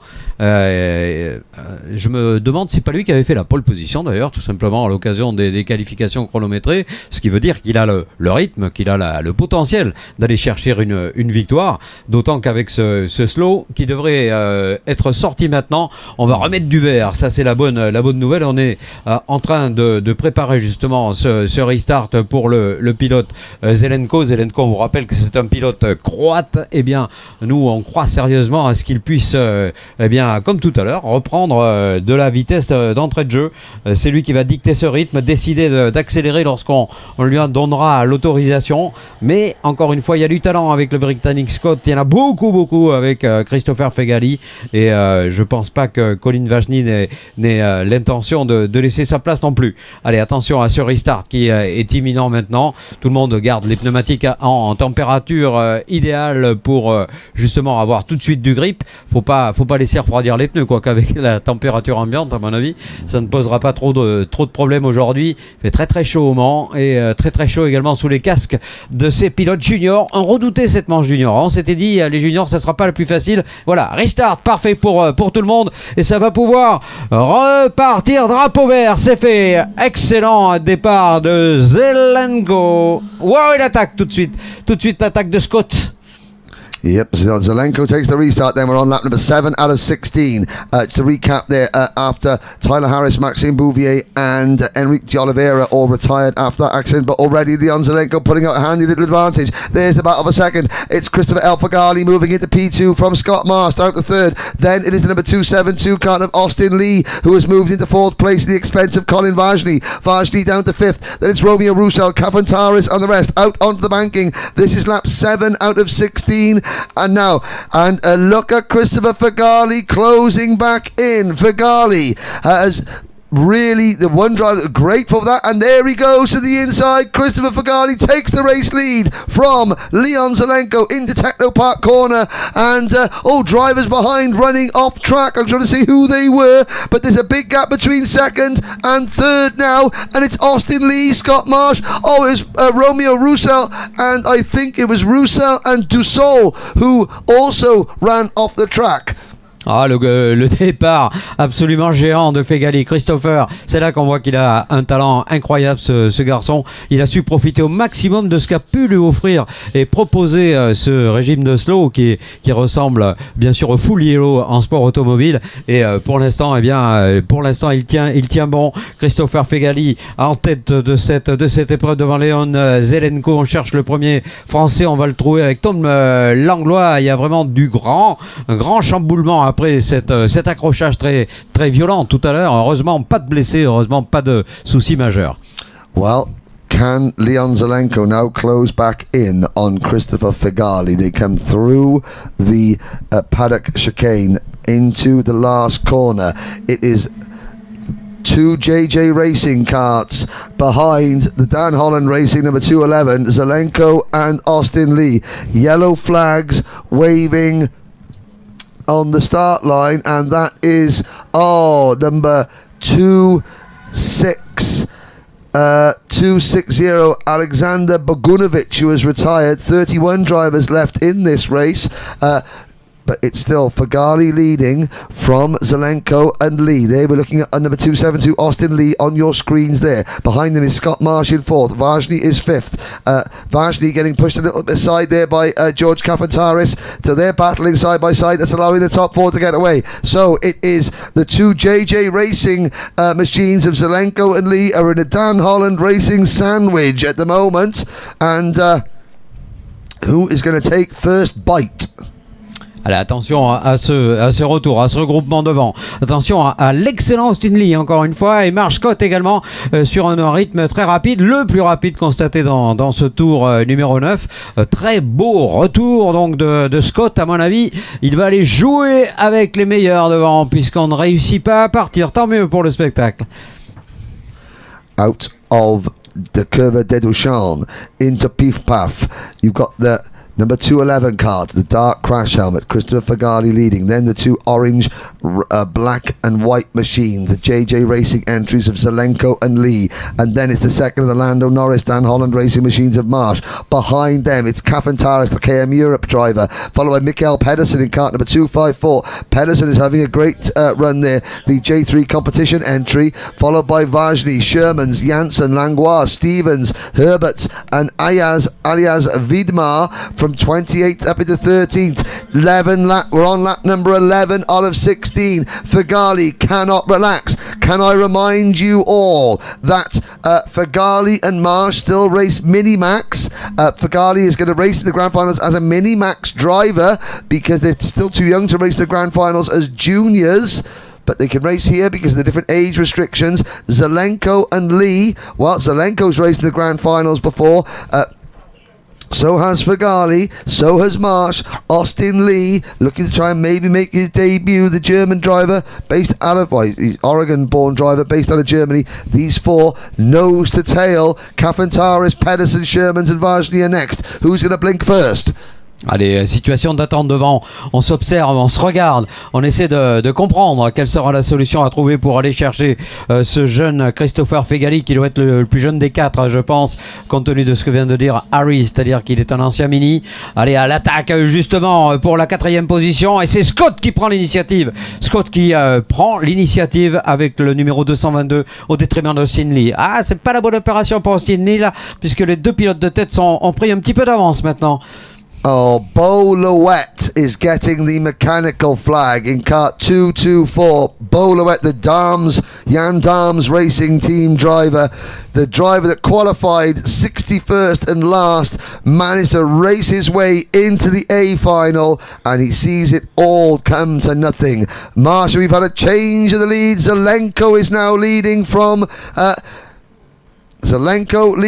Fegali, Marsh in third, Lee fourth. Now, Zelenko's attacked, he's got to defend. It's going to be the conclusion of lap number 12. We're going to be going on to lap number 13 now. I couldn't quite see what happened, but Zelenko leads. Can Fegali respond? What can Marsh do? What about Lee? Attention, ça pourrait être deux derrière qu'il faudra se méfier également, puisque le deuxième groupe amené par Kafentari Shorman qui a réalisé tout à l'heure le meilleur tour, eh bien est en train de revenir aussi tranquillement, hein. On pourrait refaire la soudure, il reste encore 4 tours, donc il y a de quoi pouvoir espérer pour le pilote grec de pouvoir amener ce groupe avec le néerlandais Schwarzman, avec également le 254 de Pedersen qui est remonté de 12 positions depuis sa place sur la grille. Hop là, et une belle attaque et contre-attaque immédiate. Alors là, attention, ça nous rappelle des petits souvenirs, c'est-à-dire que Leon Zelenko n'en demande pas tant parce que ça lui permet de s'échapper devant. Il a pris quelques longueurs d'avance, ça sera-t-il suffisant? Et la soudure est quasi faite alors qu'il se gêne un peu, c'est dommage. Well, Scott Marsh went for a move at second place there on his teammate Christopher Fegali up at the banking, and it didn't work. He ran a bit wide. Fegali got him back, but it did allow Zelenko to open a gap to 0.6 of a second. We're now on lap 14 out of 16. The two Dan Holland teammates, they've got to work together if one of them is gonna win this race, but they both want to win this race. But again, there's no pressure on either of them to win this. This is obviously they want to, but this is just the two young drivers, two of the youngest drivers in the class, running right at the front against drivers 2, 3, sometimes 4 years older than them. Et oui, on continue de s'attaquer. Scott est repassé devant Fegali et ça permet encore une fois au pilote de tête de s'échapper. Zelenko ne sera que très difficile à rejoindre maintenant. Allez, peut-être pour Scott. Yeah, Marsh made the move. Austin Lee went through. Now Fegali fights straight back though into third position, but that chipping and changing has allowed Kafantaris and Pedersen and Shermans and Vajli to close in, and it's given Zelenko the chance to clear off. So we start the penultimate lap with Leon Zelenko leading Scott Marsh by 0.8 of a second. Et tout a changé là, c'est clair pour la troisième marche du podium. Ça va être une bagarre absolument redoutable, sachant que devant, à mon sens, il sera très compliqué de modifier les choses. La victoire devrait légitimement revenir à Leon Zelenko qui a été le plus fort dans cette histoire. Attention à Scott Marsh tout de même, le Britannique, puisqu'il est rapide. Lorsqu'on regarde les temps réalisés, ils sont extrêmement semblables à quelques centièmes près. Derrière, par contre, l'interrogation est totale. Fegali, qui de Lee, qui de Kafantaris, qui de Pedersen, qui fait une course remarquable également, va pouvoir aller sur la petite marche du podium mystère. En tout cas, le ticket de la grande finale pour l'instant est dans les mains d'un pilote, Leon Zelenko, le pilote croate. We start the final lap. Zelenko leads, but Scott Marsh sets a new fastest lap, 54.768 seconds. He was half a second quicker on that last lap than Zelenko. Zelenko from Croatia. Leon Zelenko has held Croatian go-karting on his own shoulders for so long. He is the only superstar in this country. Can he take Croatia to the grand finals? Can Scott Marsh do the same for the UK? Marsh's brother Sam was a British champion. He raced the grand finals. Scott did it last year. Zelenko's done it several times before. They come out of the banking onto Shemi Dubourg. Ça va être très difficile, Harry. Ça va être très difficile. Et Zelenko va, à mon sens, remporter cette épreuve sous l'œil d'un Scott Marsh qui va être complètement déprimé. Regardez, ils terminent pratiquement ensemble. Incroyable victoire du Croate. Checkered flag, Zelenko wins, Marsh finishes second, Fagali finishes third. It's not 3 wins out of 3 for Christopher El Fagali, but I'll tell you something, as Zelenko celebrates, Croatia go back to the grand finals with Leon, Zelenko and JJ Racing. Marsh, what a drive from Scott Marsh, but I will say something about Christopher Fagali, because I've been following this sport for a long time, and back in about 2013, 2014, Lebanon came to the grand finals for the first time and they were not successful, but they kept plugging away and they kept trying to promote karting. And the family, like the Najem family, and then the Abijonakle family, and then the Knessa family, they've improved and improved and improved, and it's allowed Christopher Fagali to stand on their shoulders. You stand on the shoulders of giants. Lebanon, life is tough there at the minute. I know that it's tough a lot, but especially, but still throughout all that, Christopher Fagali is able to compete at this level. Lebanon have a superstar on their hands in that young man. So does the UK in Scott Marsh, and I tell you what, Croatia, while I don't know much about the Croatian Motorsport Federation, but I hope they're watching, because Leon Zelenko could make history for that country in terms of motorsport as well. We'll look further back. Pedersen is 4th for Denmark as we watch the highlights as on your screen. There's Colin Vajny leading. Shermans for the Netherlands was 5th. Kafantaris in 6th. Lee 7th. Vajny on your screens here eventually finishes down in 8th place for Poland. Vidmar in kart number 202 for Slovenia is in 9th position. Then it's Noah Janssen 10th and Vic Stevens 11th. If I tell you something, Croatia, the UK, Lebanon, Denmark, the Netherlands, Greece, Germany, Poland, Slovenia, the top 9 finishers in that race from 9 different nations. Outside the top 10, it was Vic Stevens in 11th, Radenkovic 12th, Herbert's 13th, then Fracassi, Falk, Sherko, Langlois, Roussel, Reitz, Hamza Al-Fayed from Jordan. Jordan can be very proud of Hamza Al-Fayed in 20th position. Excuse me, and then Tavernier, Carras, Moreau, Sidler, Rafanel, Subadou, Lonfray, and the rest. But look at some of the action there. Ouais, le résumé qui est vraiment extrêmement bien monté, puisqu'on voit très bien ce qui s'est passé, hein, cette bagarre avant que ne soit présenté le régime d'Oslo, eh bien, qui a été très très animé, mais qui permettait quand même déjà à Zelenko de démontrer qu'il était tout simplement l'homme de la situation. On a cru au moment où la relance s'est opérée, bien que ce serait difficile pour lui, que Nenny, il a réussi à garder la tête froide et à passer le premier sous le drapeau à damier aux grands dames évidemment de Scott Marsh, qui était, je pense, intrinsèquement en fin de course au moins le plus rapide des deux. So ladies and gentlemen, one race remains, one to go, one ticket to Portugal, one trophy to hand out, 36 drivers. Senior Rotax is up next.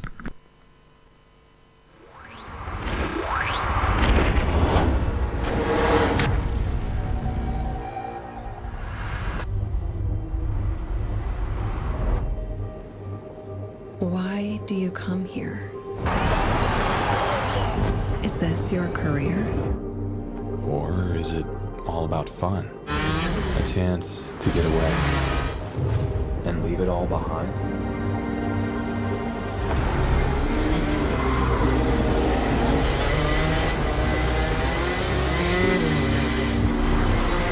Or do you chase your personal best?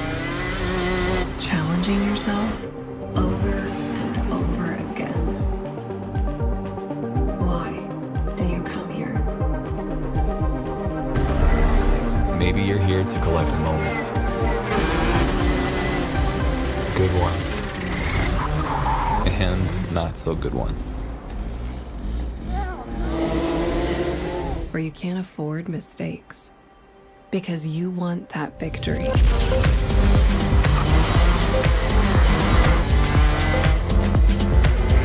It's all about this one moment when the hard work finally pays off.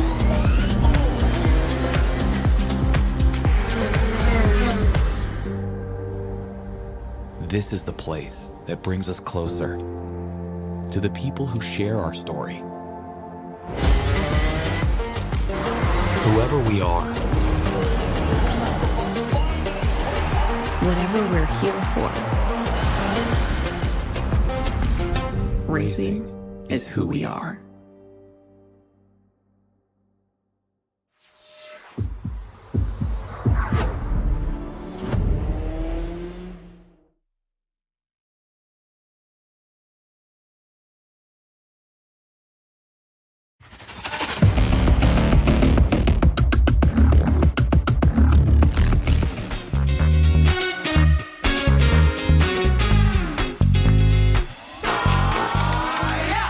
I'll make you move like your boots are on fire. I'll make you jump like you touch a live wire. Ain't no sitting down when I get in the zone. Just give me my crown, let the king take his throne.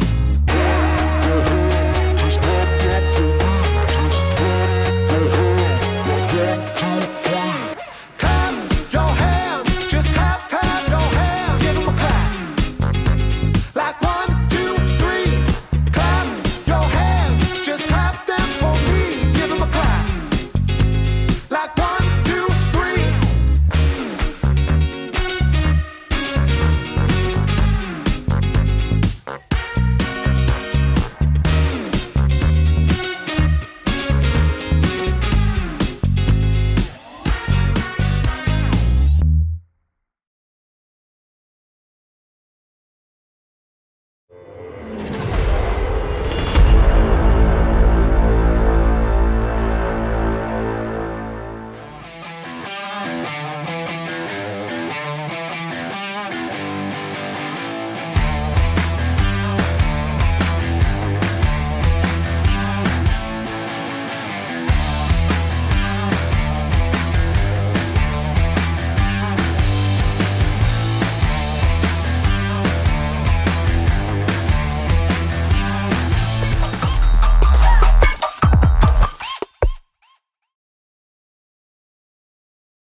Allez, la dernière, et pas des moindres, avec dans quelques instants la finale senior max, peut-être la catégorie, en tout cas sans doute la catégorie qui a été la plus nombreuse, ça, on n'a aucun doute là-dessus, peut-être celle qui sera la plus difficile, on va voir avec cette grille de départ qui est le résultat de qualifications, d'essais libres, de manches qui ont été particulièrement disputées, délicates, donc déjà arriver dans ce groupe de 36 pilotes est déjà un exploit. Yes, time has come, the last race of the 2022 Rotax Max Challenge Grand Final International Trophy. Getting ahead of myself there. 88 drivers entered this race in seniors. 36 have made it this far. We have had one driver only of the 245 drivers that entered who has so far had a perfect weekend. That was Vivian Cusack-Pico. The driver starting from pole position in this next race could become the second. Kai Rillarts has won all 4 of his heat races in pole position. He starts the number 474 kart from Sodi Kart on pole position. We'll go through a little few of the details like I've done before. On the outside of row number 2, the Diamond of Dalry, Lewis Gilbert. He is the best placed British driver in the field, former British Open champion. Kamal Aga. This is Kamal's best performance on an international stage as well. Jan Stiak had a penalty yesterday for going too fast under a red flag situation. Now, Andrea Giudice, the Foo Racing team. I asked about this earlier. So, the team owner is a rock music fan, and his favourite band are the Foo Fighters. So he's named his team the Foo Drivers. Also Foo Gas as well, apparently. So that is Andrea Giudici's team name. Zsombor Kovacs, a podium finisher in the Rotax Grand Finals back in 2016 as a junior driver. He now does a lot of mechanicking and driver coaching as well as driving, but he has made it into the top 10. Elia Papachena, Elia's driver coach is none other than Bas Lammers, and Joep Breedveld. Joep has a big fan club in the Netherlands. They're called the De Joepsters, and I met some of them earlier on. The De Joepsters are here in force. Now, Gaspard Simon, I know you mentioned, was a former Renault Clio driver, or his father was a Renault Clio driver, Clio Cup. And winner, yes. And winner. Il a gagné en 2004 son papa Ludo que l'on salue. Hein. Là, il doit être avec les mêmes mouettes tout de suite. Okay, so now further on back there, Kai Hunter, watcher number 415. Kai Hunter, he's won 2 of his heat races, but had 2 penalties. So he's one of, if not the second fastest driver here, next to Kai Rillarts, if not as fast as Rillarts, but finds himself starting from 26th on the grid. However, Kai, Nicola Pico came from 26th to finish in the top 6 in DD2. And he had 16 laps. You've got 16 laps. Oscar Pellemel from France. He is the reigning Rotax Grand Finals in the E20 electric kart class. And at the back of the grid, Nicky Gauci, the Maltese Falcon, the only driver to enter from Malta this week. He has also made it to the Grand Final. So we'll take you through the full starting lineup very shortly. But there's just a few things, ladies and gentlemen, to look out for as the race progresses. But Jacques Sabatier, it's been a huge pleasure having you here in the commentary box. We've got one more race to go. Let's see if anybody can stop Kai Rillarts, or if Kai Rillarts can continue to paint the masterpiece that he has been painting so far this week. Ah oui, plaisir partagé. Hein. Ce qui concerne nos commentaires, je peux vous dire que ça a été vraiment une rencontre d'excellence. Je m'en rappellerai pendant très longtemps. Et c'est vrai que de notre côté, on va regarder cette course. C'est la dernière. On est un petit peu ému. Ensuite, il y aura toutes les cérémonies protocolaires de podium, naturellement, qu'on ne manquera pas de voir, d'apprécier, d'écouter également ces propos lorsque la pression sera relâchée. La pression, croyez bien qu'elle est grande là. Elle est immense avec cette première ligne et le châssis Sodi sur cette première ligne de la grille de départ avec un pilote d'exception, comme nous le disait Harry. Il ne faudra pas laisser partir Rillard, sinon personne ne va le revoir, à part peut-être des progrès qui auraient pu être réalisés, ou en tout cas des mises au point, des setups qui seraient mieux adaptés, d'Enzo Caldaras qui sera juste derrière lui, un autre pilote Sodi. Est-ce qu'on pourrait avoir un doublé Sodi? Ce serait absolument royal. So there we go. Can Calderas beat his teammate? So it's Kai Rillarts from Belgium and Nolan Lemare from France on row number 1. Enzo Calderas from France and Lewis Gilbert from Scotland on row number 2. La numéro 3 pour Jan Stiak, le pilote allemand. À ses côtés, un Émirati, Kamal Aga. Sur la ligne numéro 4, Andrea Giudice, l'italien. Aux côtés de Louis Marchal, le français. Row number 5 sees Holland's Jaden Tien and Hungary's Zsombor Kovacs. With row 6, it's Arthur Robin from France and Elia Papachena from Italy. Et ligne numéro 7 pour Gaspard Simon. Il va s'élancer aux côtés de Joep Breedveld, le pilote néerlandais. Ligne numéro 8, Jules Roussel, le 424, et Mitch Huttner, le pilote néerlandais également.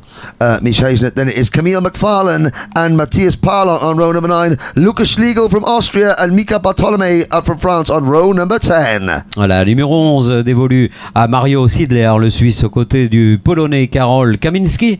Sur la 12, on retrouve Devian Rost, le pilote néerlandais, aux côtés d'Arthur Marcoux, le français.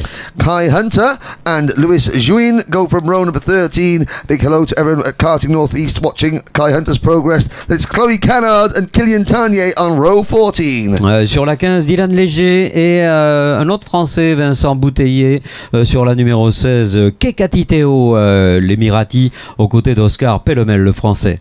The last two rows, Carol Schultz and Nicky Gauchi from France and Malta respectively, and Axel Goes and Hugo Dupont round out the field. At the end of the racing, ladies and gentlemen, don't go away. Jen Wade will be bringing you on the live stream all the interviews from the race winners, but we have one ticket to Portugal left to hand out today.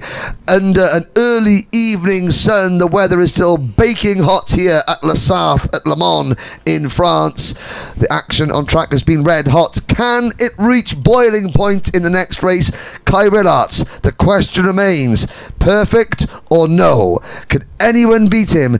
It's going to be critical. If he gets out of the first corner cleanly and in front, then he's going to be very, very tough to beat. So he knows everyone starting behind him is going to be absolutely gunning for him going into turn number 1. It's a long race, 16 laps, but if Rillarts gets away cleanly, he can make it very, very long for everybody else. Et on vient d'apercevoir l'attitude d'Enzo Caldaras littéralement vissé dans le pare-choc arrière du leader, du pilote belge Rillarts, et le départ qui s'annonce comme étant imminent. On l'espère en tout cas, ça voudrait dire que les feux passent au vert, qu'il n'y a pas de mauvaise homogénéité de ce groupe, que la vitesse est bonne et qu'ils arrivent tous deux simultanément sur la ligne. Et c'est parti, excellent départ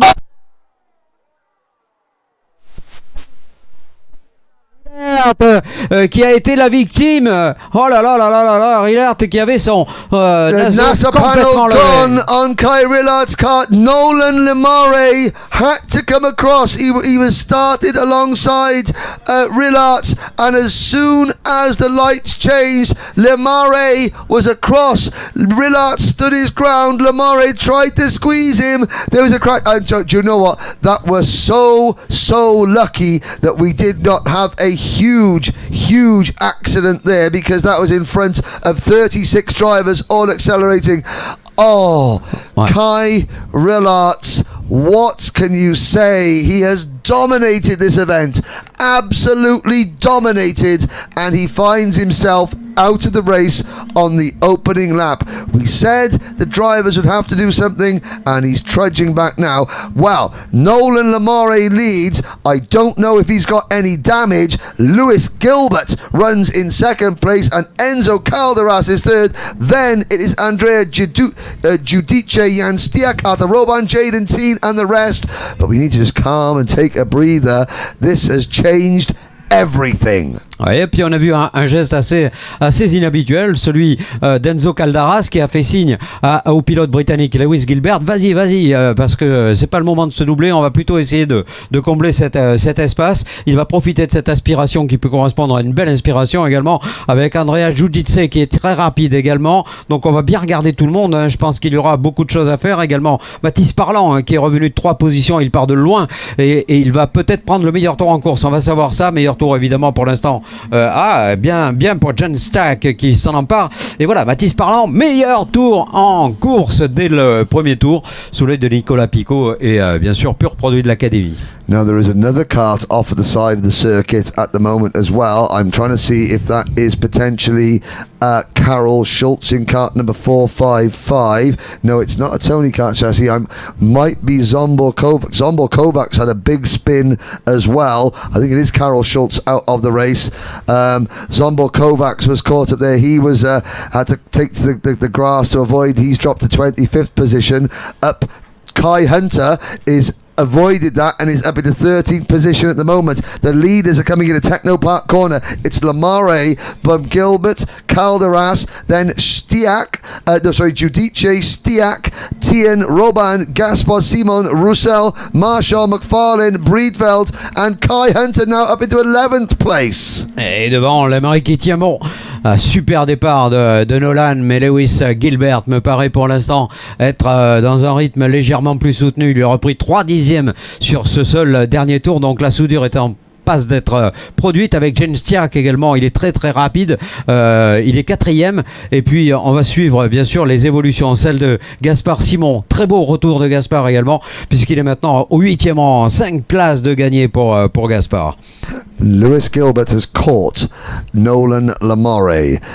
So has Enzo Calderas, so has Jan Stiak. Stiak has been as I would say, along with Kai Hunter, Stiak has been the quickest driver apart from Rillard so far. Stiak now moves into third place. This could be good for Germany's Jan Stiak. Meanwhile, Kai Hunter is now up into 10th position. He finished second in this event last year to his older brother Reese Hunter. I mean, a win is still pretty much far-fetched, but a podium not out of the question, depending on what happens up front, because Lemare, Gilbert, Stiak and Calderas. Now, Stiak and Gilbert, they've been sharing a garage down there, and Scottish-German relations are very cordial at the moment, I have to be saying. They're getting on very well, but now, can they play nice and try and hunt down Lemare? The answer is no, because Stiak sticks his nose in the banking and Gilbert says, "No mate, sorry, can't park there." Contact dans ce banking entre les deux pilotes et pour l'instant eh bien c'est Calderas qui va faire la bonne opération puisqu'il prend la 3e rang et derrière on continue à s'expliquer rudement, donc on perd pas mal de temps, pas mal d'espace, et l'espace il est pour Lemare pour l'instant. L'espace est en train de croître à l'avantage de Lemare qui porte son avance maintenant à 1 seconde. C'est vrai que la sortie de Rillard au premier tour a rebattu complètement les cartes de cette grande course finale pour les seniors. Wow. And of course, the one thing we haven't mentioned yet is that in that collision with Kai Rillarts, I mean, obviously we don't want to, any judicial proceedings, but did Nolan Lamare's nose cone get damaged because Lamare's car went in the air? If that is well, we have to just call the race as we see it. Gilbert in second, Calderas in third, Stiak back to fourth, and it's Tien, Simon, Roussel, Giudici. Giudici was running wide last time, and then it's Marshall and Hunter, Roban, Parlon, Chloe Canard is 13th, Royston Bartholomew further back. Joep Breedveld has dropped to the last position, 34th. No reason to cheer for the De Joepsters, sadly. Et devant, le regroupement est en train de s'opérer avec un Enzo Calderas qui va croire à nouveau, bien sûr, à ses possibilités d'aller reprendre la 2e position comme il l'a fait tout à l'heure. Hop, il l'attaque à la corde, l'attaque est splendide, hein, ceci dit, du pilote Stiak qui a réussi à glisser sa machine donc au 3e rang. Voyons maintenant si l'avance de Lemare qui était insolente au dernier passage, 1 seconde et 5 dixièmes, c'est très très important à ce niveau. Regardez l'avance insolente encore une fois de Lemare, il est en train de s'envoler, incroyable. And there's a move that is Elia Papachena, I believe, in cart number 486 going through, passing I'm trying to see who that was. No, maybe no, it wasn't. Sorry, I do apologise. It was Simon Gaspar. Gaspar Simon. Here comes the battle again. This is Gilbert and Stiak running second and third. Now, if they want to catch Nolan Lemare, they have to work together. Lemare sets the fastest lap of the race, 53.371 seconds. His lead is 2 seconds over the drivers on your screen now. Oh, problem there. A big crash for the TB kart number 501 of Mitch Hazenut. Hazenut's gone off, and I think that might be Theo Kakati involved, the SP Motorsport driver as well. It is indeed Kakati who is in trouble. Papachena has dropped right to the back of the field, and the marshals moving that car out of the way, but we've got several drivers in trouble. So here comes Nolan Lemare. He does a lap at 53.339. That is the new fastest lap of the race. He's opened up that lead to 2.4 seconds. Lemare is running away with this. Gilbert and Stiak have to still work together. We're on lap 9 out of 16. They can't give up yet, with Tien and Roussel next in line. Ouais, Roussel qui fait une course remarquable, hein. 10 places de reprise, il était au 5e rang maintenant. Est-ce qu'il peut espérer un podium? On est à mi-course, cela paraît encore très très possible, hein. On ne sait pas qu'est-ce qui peut se passer devant, hein, parce qu'on a vu Stiak et Etienne qui ont tout à l'heure fait preuve d'un petit peu de témérité. Si ça continue comme ça, de toute façon, comme le disait Henry à l'instant, il va falloir qu'ils roulent ensemble, il va falloir qu'ils s'entraident pour refaire l'espace de 2 secondes et demie maintenant constaté sur un leader qui, à mon avis, peut commencer non pas à assurer, mais en tout cas à se rassurer, à garder des trajectoires très tendues. Il n'est pas menacé. Lemare qui passe une nouvelle fois, certes non pas crédité du record du tour, mais parmi encore une fois les plus rapides, puisque le plus rapide des plus rapides, c'est Gaspard Simon pour l'instant. Gaspard qui continue son retour de folie, 6e rang pour le jeune numéro 437. Stiak in the bright blue Craft Motorsports, number 459 kart, pushing the Potenza Racing engines, number 429 Tony kart of Lewis Gilbert on as they close in. There goes Stiak for second place. This time he makes the move stick. No, he doesn't. He runs wide. Oh, Gilbert and Stiak, you're handing the race to Nolan Lamare here by battling away. Stiak couldn't make the move stick. Lamare's lead is 2.8 seconds now. Et Roussel qui va pointer le bout de son nez maintenant. Attention à Jules Roussel qui va être un sérieux prétendant au podium puisqu'il va rester encore pas mal de passages, 6 tours encore à boucler. Regardez, c'est la machine bleue qui arrive derrière, mais bleu pâle, bleu clair, ce qui n'est pas le cas évidemment de Stiak qui est plutôt du côté du bleu foncé. Stiak, Jenstijk qui est toujours rapide, mais pour l'instant pas de solution. Il a essayé tout à l'heure sur Lewis Gilbert, mais ça n'est pas passé. Il a fallu être un petit peu plus patient. Et ça permet en tout cas à Roussel d'arriver, de débouler et d'arriver depuis la 15e position, revenu 4e. I was going to say someone needs to call the gendarmerie because Jules Roussel is looking like he wants to steal second position from Stiak and Gilbert. Roussel in that bright blue, light blue coloured kart has drawn right up to the two battling teammates, or de facto teammates, garagistas as it were. And here comes Roussel in kart 424. Lamare is cleared off, and here now is the battle for second place. And behind them, Giudici, Simon, Marshall, Hunter, Tien, Parlant, and Calderas are all closing in.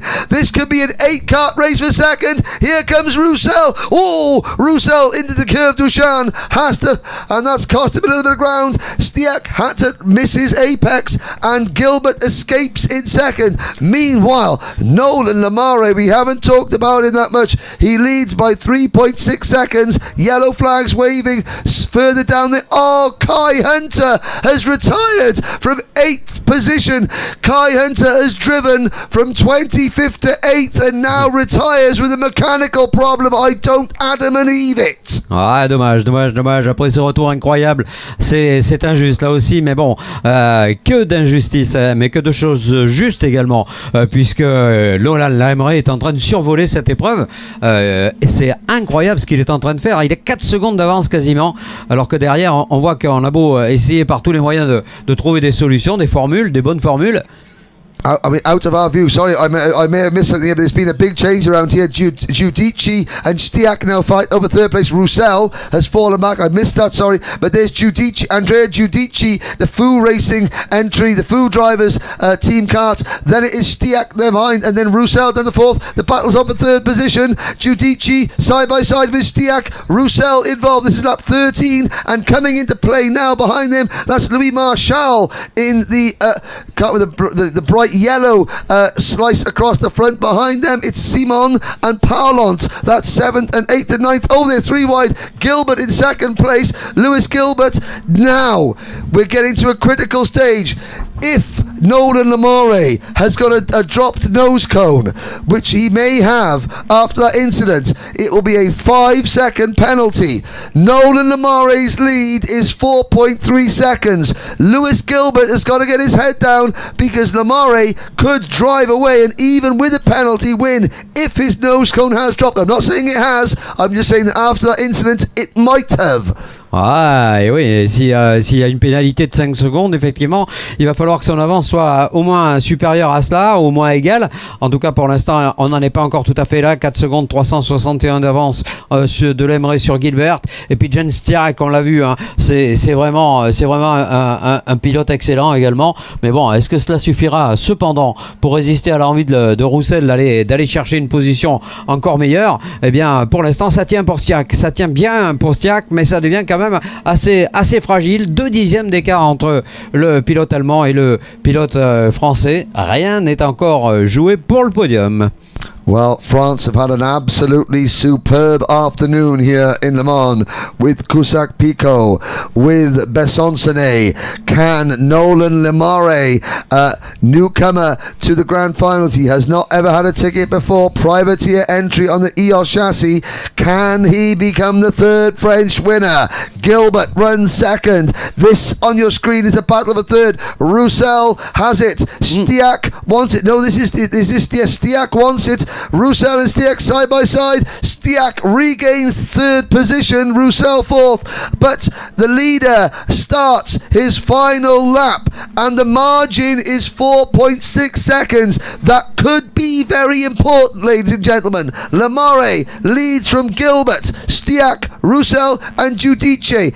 But on a very warm, hot French afternoon, the French Rotax drivers have turned up en masse, and we could be moments away from a third French win of the day. Stiak and Roussel fighting for the final podium position. Stiak has it down towards the banking. Roussel drives him in very, very deep, but in front of this, Jacques Sabatier, Nolan Lamare is a couple of corners from home. Ah oui, il va l'emporter cette course et Roussel va renoncer au podium, je pense. La victoire du pilote Nolan Lamare, superbe victoire. Magnifique performance également de Lewis Gilbert, le pilote britannique, et finalement ce sera Stiak qui va s'offrir les joies du podium. Fabuleuse course encore une fois, marquée par pas mal d'accrochages. Look at that train of karts in third. So ladies and gentlemen, Nolan Lamare wins, and again this could be significant. He wins by 4.8 seconds. What a fantastic drive. There he is, just driving back. He's waving there. I'm not sure if he knows if he's dropped his nose going on. Who knows? But I mean, a dramatic start. He then drove away from the rest of the field. There is the result. Lewis Gilbert finishes second. Jan Stiak is third. Jules Roussel is fourth after a great last lap. Giudice for the food drivers team in fifth. Then Simon, Marshall, Parlon, Robin, Calderas, and Chloe Canard finishing in 11th position, with Schlegel, Royst, Bartolome, Pelemel, Kovacs, Marcho, Siedler, Kaminsky and Jouin.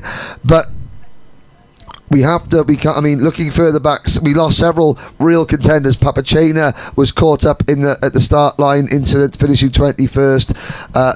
Camille McFarlane dropped 27th. Kai Hunter, what a fantastic drive from Kai Hunter, from 25th up to 8th position. But as we look at your winner, here's the start. Look at the start, yeah.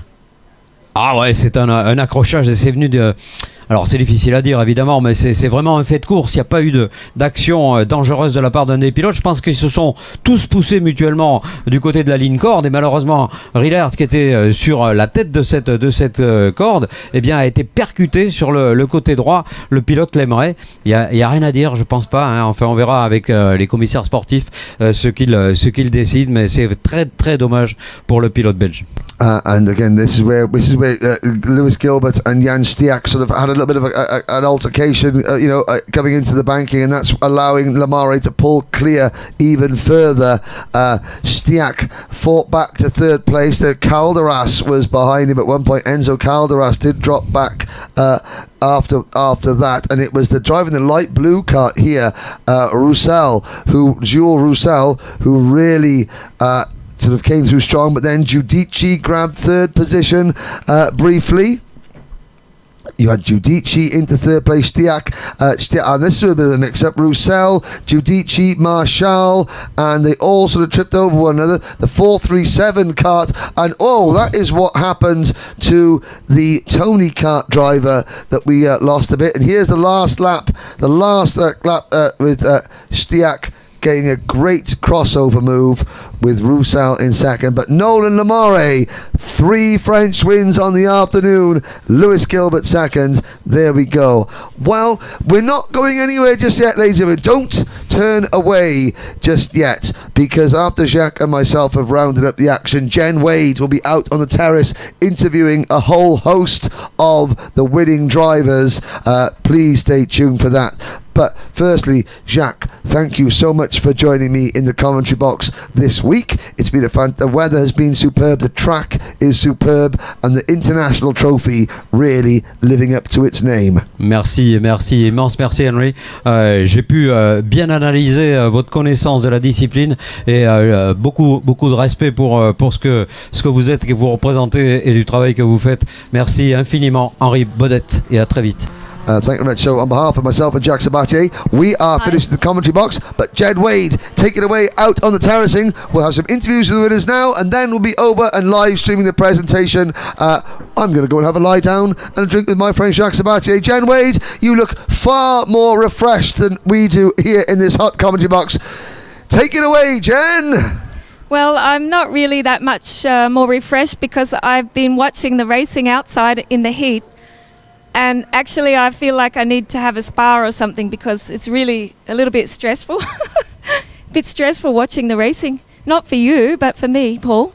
Yeah, of course. It's every time when you watch a race, it's a bit stressful because you can't do anything against it, but yeah. No, you can't do anything against it, but you're the winner. You were the winner last year.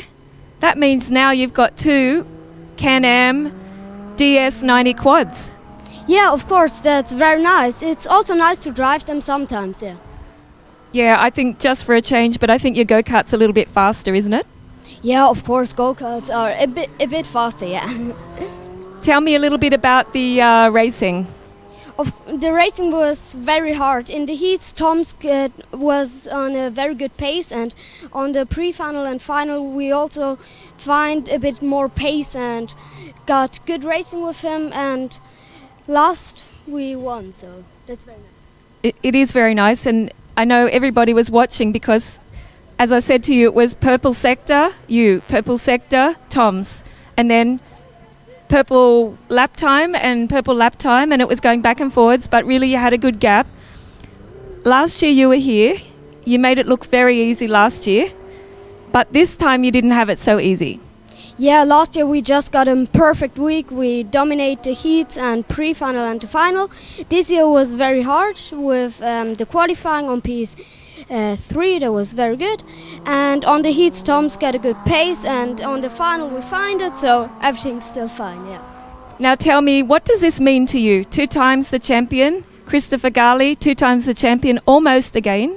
But for little drivers, I think it's unbelievable that you guys come here to Le Mans and do this. Yeah, first I can't believe that I did it twice, and it's just a very nice feeling, yeah. Yeah, I can imagine. So is there going to be a little celebration? Yeah, of course. I will say thanks to Bouvin and 54 Squad Records for the help, and of course we will make a little party at home. A little party at home. Can we see the photos maybe on Instagram or social media about that party? Because I think it's going to be a big party. Yeah, we will see if we can post some pictures. Okay, I'm going to say congratulations, Paul Schoen, our mini champion here at the RMC International Trophy. Another quad to take home, but it's going to be fun for your mates, I think, because you can go riding together. Yeah, of course, sometimes we can do. Well done also to the team and everybody. Congratulations. Yeah, thank you very much. Thank you.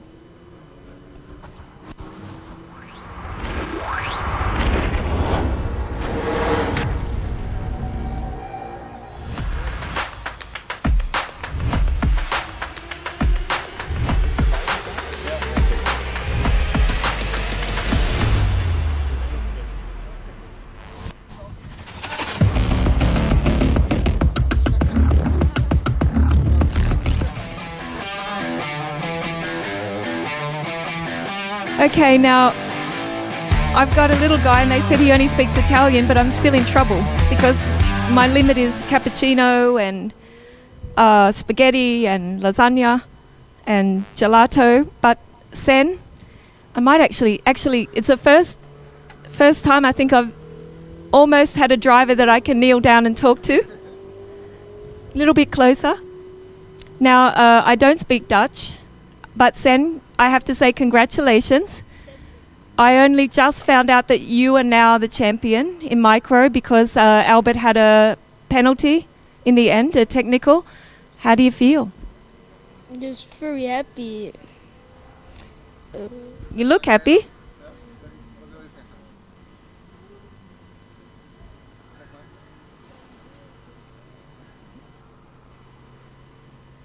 He's just checking that he doesn't say something wrong. I think this is my smallest interview. I'm very happy also with the results of the race. He's very happy with the results of the race as well. And how are you going to get onto that quad? Because it might be a little bit big for you. Yes. I think I need to get a... I think he needs to grow a little bit. Yeah. He's going to grow a little bit. But tell me about the racing, Sen. How was the racing today for you and this weekend? Did you enjoy this? Yeah. It was close racing. Close racing. It was close racing. And what about racing with all these girls and boys from other countries? Isn't this fun? Yes. Lots of fun.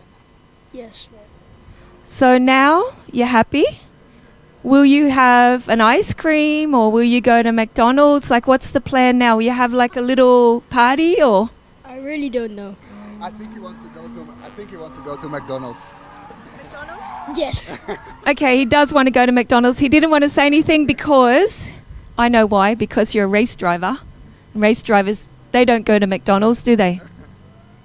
Yes, they do. Okay, they love McDonald's. In any case, Sen Lindemann, fantastic result. What's the next race for you? What's your next race? I don't know. Any idea what the next race is? I think the next race is the Grand Festival of the Rotax series in Holland. And we will see after that. No, we will see after that. Yeah. Okay, so Zen, he doesn't want to give anything away, but for anyone watching, it looks like he's going to the Grand Festival in Eindhoven at the end of August to win a ticket to the Grand Finals. Is that the plan? Yes. Okay, that's the plan. But for now, we're going to say congratulations. And we're going to see you and your team at the podium. Is there anyone you want to say thank you to? Zeg maar, wie wil je bedanken? To him. To him. To my dad. And to my mom. And to Bouvienne. And to Power Kart Racing.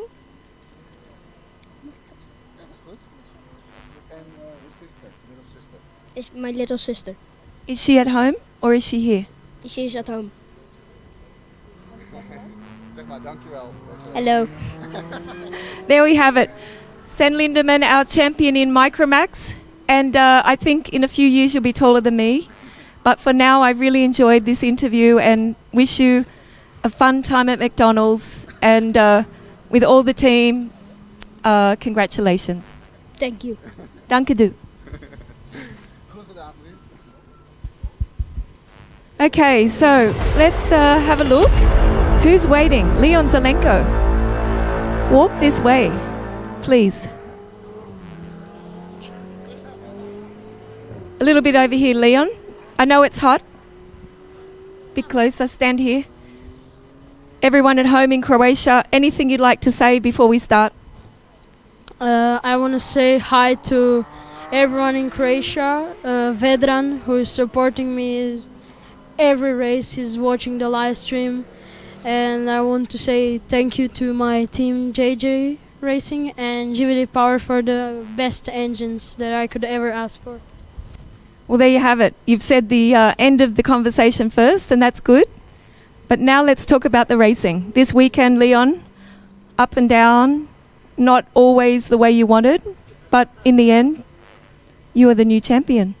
Yeah, it's amazing finally Croatian being on the podium. I mean, this season has been tough, all the 4th places and 5th places, and it just feels amazing finally being on the podium and on the biggest stand.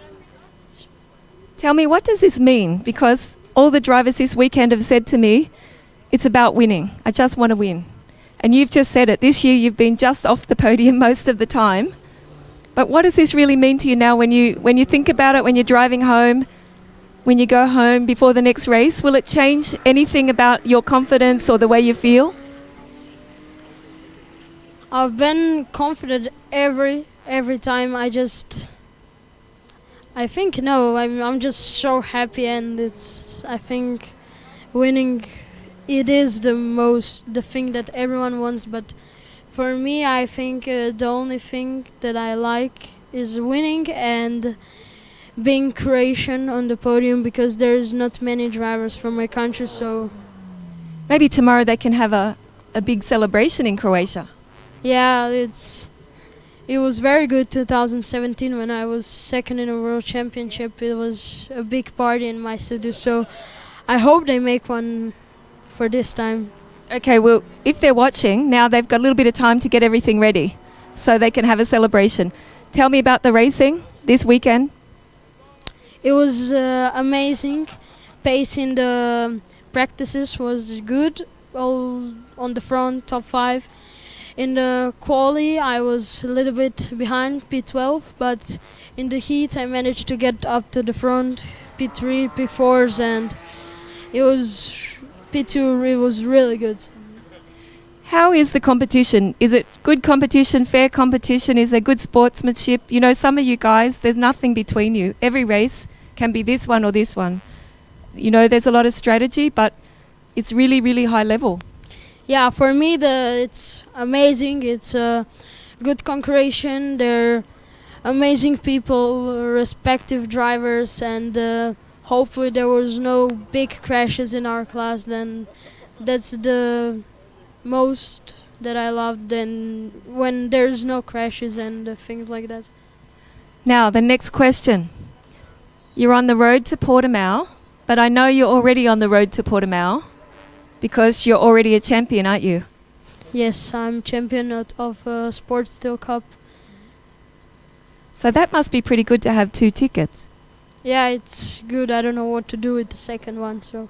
Oh, gee, I don't know. Maybe you can sell it? No, you can't sell it. You're not allowed. Okay, maybe someone else takes it, which is probably a nice thing because you might have a teammate. Okay, there's some people in the crowd, they want the ticket. Over there, he wants the ticket. Your teammate wants the ticket. But anyway, he'll have to get you lunch and organise everything for the rest of the season. But no problem, he says. But Leon, tell me, is there anyone that you would like to mention, any special mention? I know you thanked everybody, but in the racing also, some of your friends there, some of your teammates, they also really wanted this win, didn't they?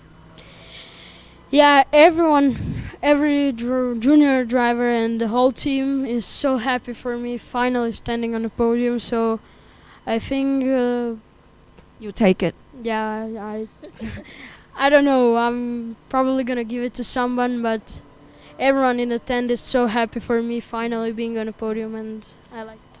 Well, normally the next person down would take the ticket, but I'm not sure of the regulations, so we're not going to say anything about that if it's here or in the sports still. But in any case, you're on the road to Portimao. How many times have you been to the grand finals? I've been on a grand finals 2017 when I was second. 2018 I should have got 2020, but it was cancelled, and I was in Bahrain, and this year again. 5 times a champion, 5 times going to the grand finals. So I guess we're going to see you at the podium. Wish you congratulations, and take that ticket. And if you don't have the ticket, we know you've got the ticket. We're going to see you in Portimao. Yeah, thank you very much. Congratulations.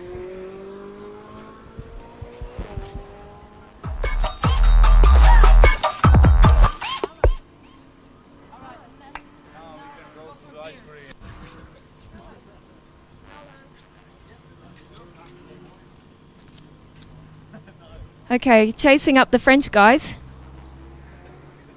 Come on, too busy signing autographs. Paolo Vicensane. Oui. Congratulations. What a race.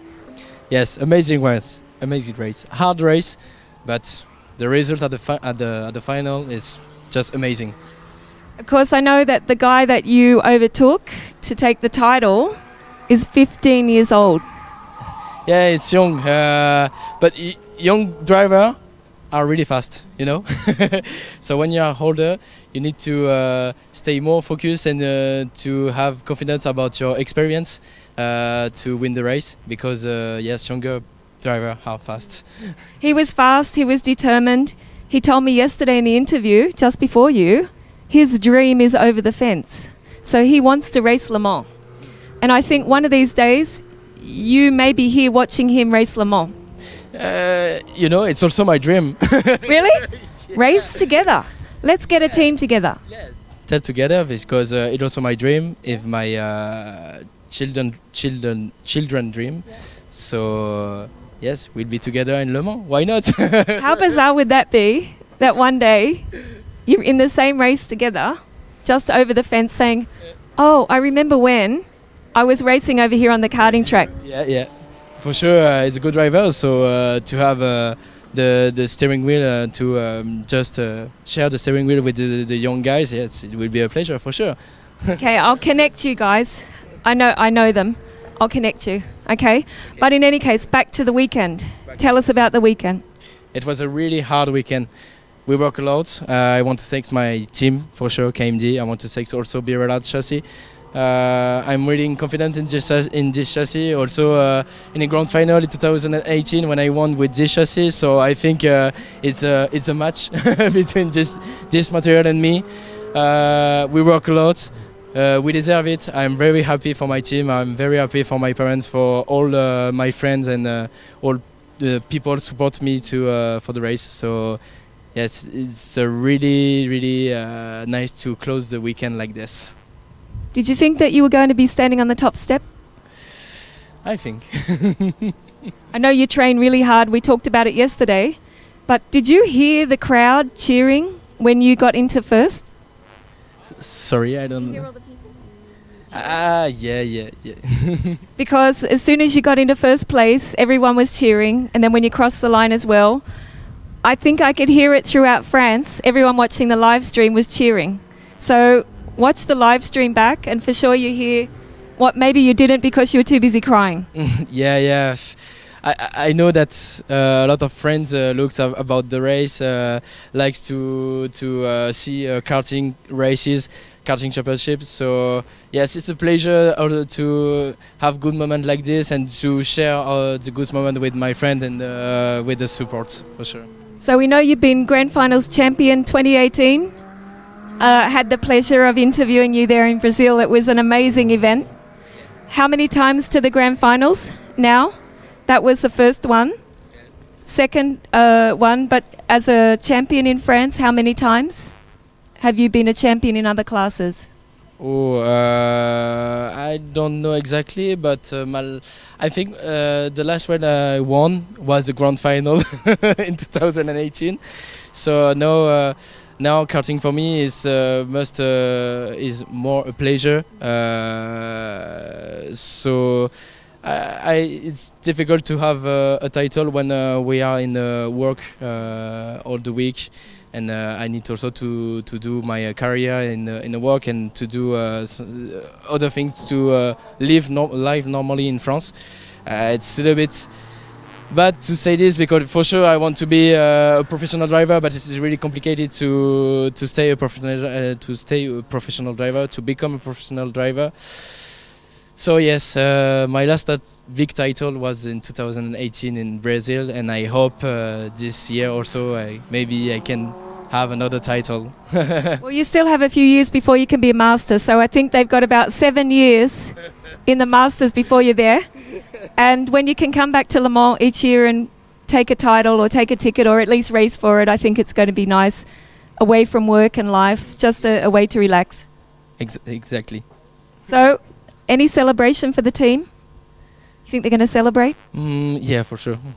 And we're going to celebrate in Portimao anyway, because that's a celebration of champions. We bring all the champions together and we're going to see you there. You're on the road to the Grand Finals.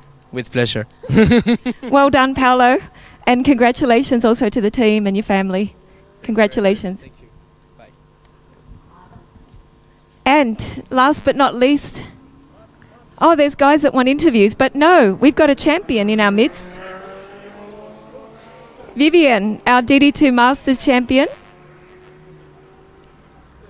I have to say congratulations, but I think you've had this, your eye really, you've had this number one the whole weekend. You never ever let go of it.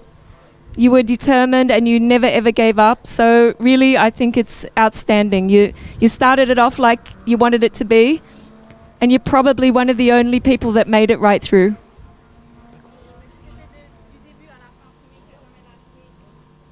So congratulations. Merci, merci. Effectivement, on a raflé aujourd'hui tout. La qualification, les manches, l'après-finale, la finale, ça a été un week-end fantastique. Yeah, it is a fantastic weekend, a fantastic result. The team is also excited. NPS, would you like to say merci to anybody today? Oui, bien sûr, je remercie évidemment Nicolas, mon frère, sans qui je n'aurais pas pu gagner aujourd'hui, qui me fournit tout, qui nous suit, qui nous coach, qui nous apprend, enfin voilà, c'est grâce à lui beaucoup. Il y a bien sûr mes parents et puis les autres pilotes aussi qui sont avec nous, puisqu'on se pousse mutuellement, on se motive pour pouvoir être toujours au top. Fantastic. Lots of people to say thank you to, but everybody is part of this success. Everybody's part of the victory.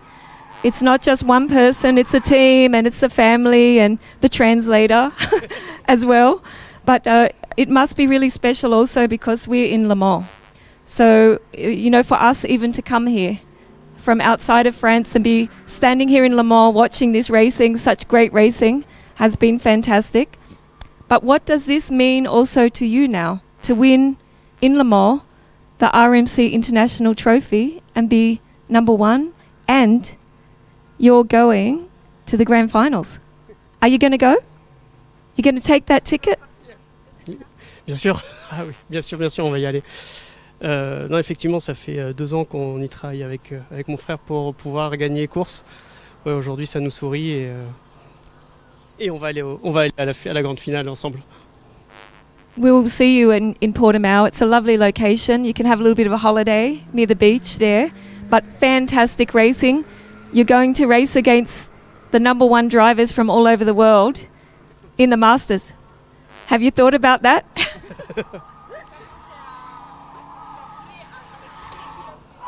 Ouais, effectivement, on y pense. Mais non, mon objectif, ça va me faire plaisir. Et généralement, quand j'ai cette idée-là, ça fonctionne et on arrive à être devant. Donc, on va garder toujours le même état d'esprit. I actually think they have the most fun because a lot of those guys really, really enjoy it, like here. Good sportsmanship and they really have a great time and good racing, so much experience. So now we have to let you go to the podium and we will see you there. And congratulations to the team. Thank you also. And yeah, what a great weekend. And now the RMC International Trophy champion for 2022.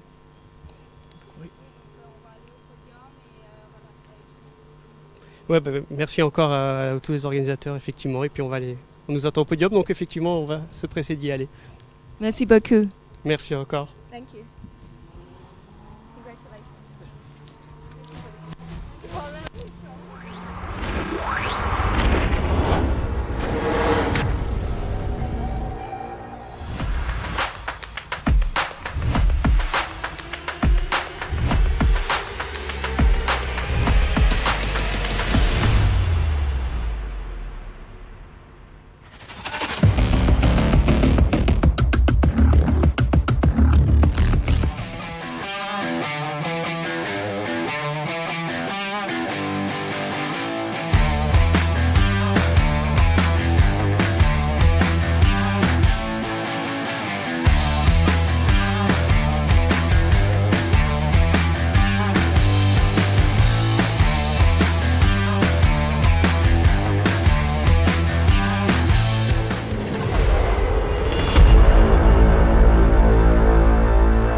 Why do you come here?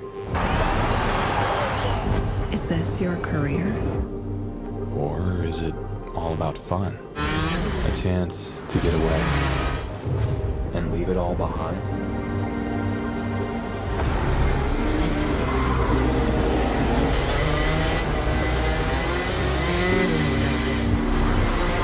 Or do you chase your personal best? Challenging yourself over and over again. Why do you come here? Maybe you're here to collect moments. Good ones. And not so good ones. Or you can't afford mistakes because you want that victory.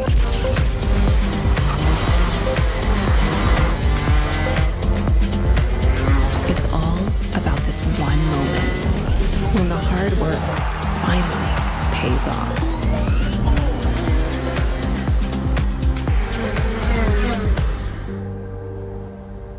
This is the place that brings us closer to the people who share our story. Whoever we are, Whatever we're here for, racing is who we are.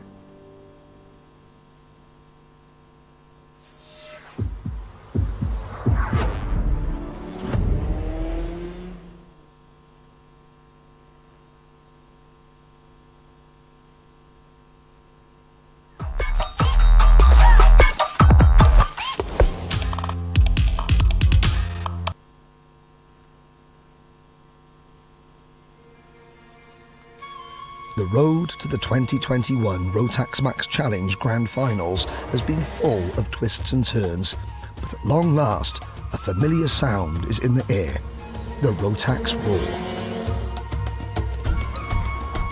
After the silence, out of the darkness come 378 brand new chassis and Rotax engines heading towards a new future. And joining the family as part of the most spectacular sight in karting is our newest member, the Rotax E20.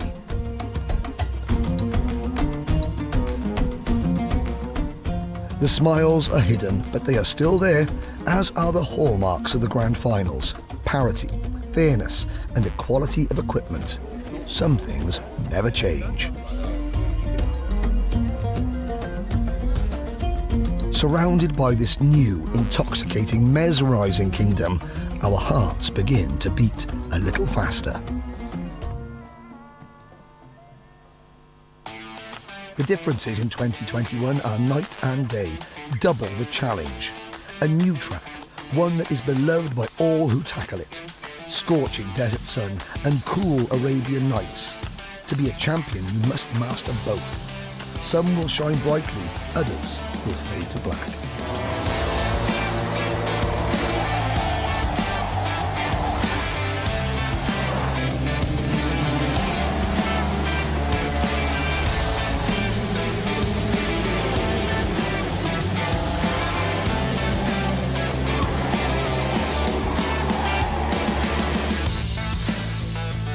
After nearly 800 days, the Rotax family is back together. Our international bond resumes. Each driver is connected, but their goal is singular: to beat every other champion and become the best in the world. 5 long days and nights of practice, qualifying and racing have passed, and for the finalists, one last check. Every nut, bolt and wire fastened, secured and ready for the final test. Who will stand tallest and conquer the Rotax world?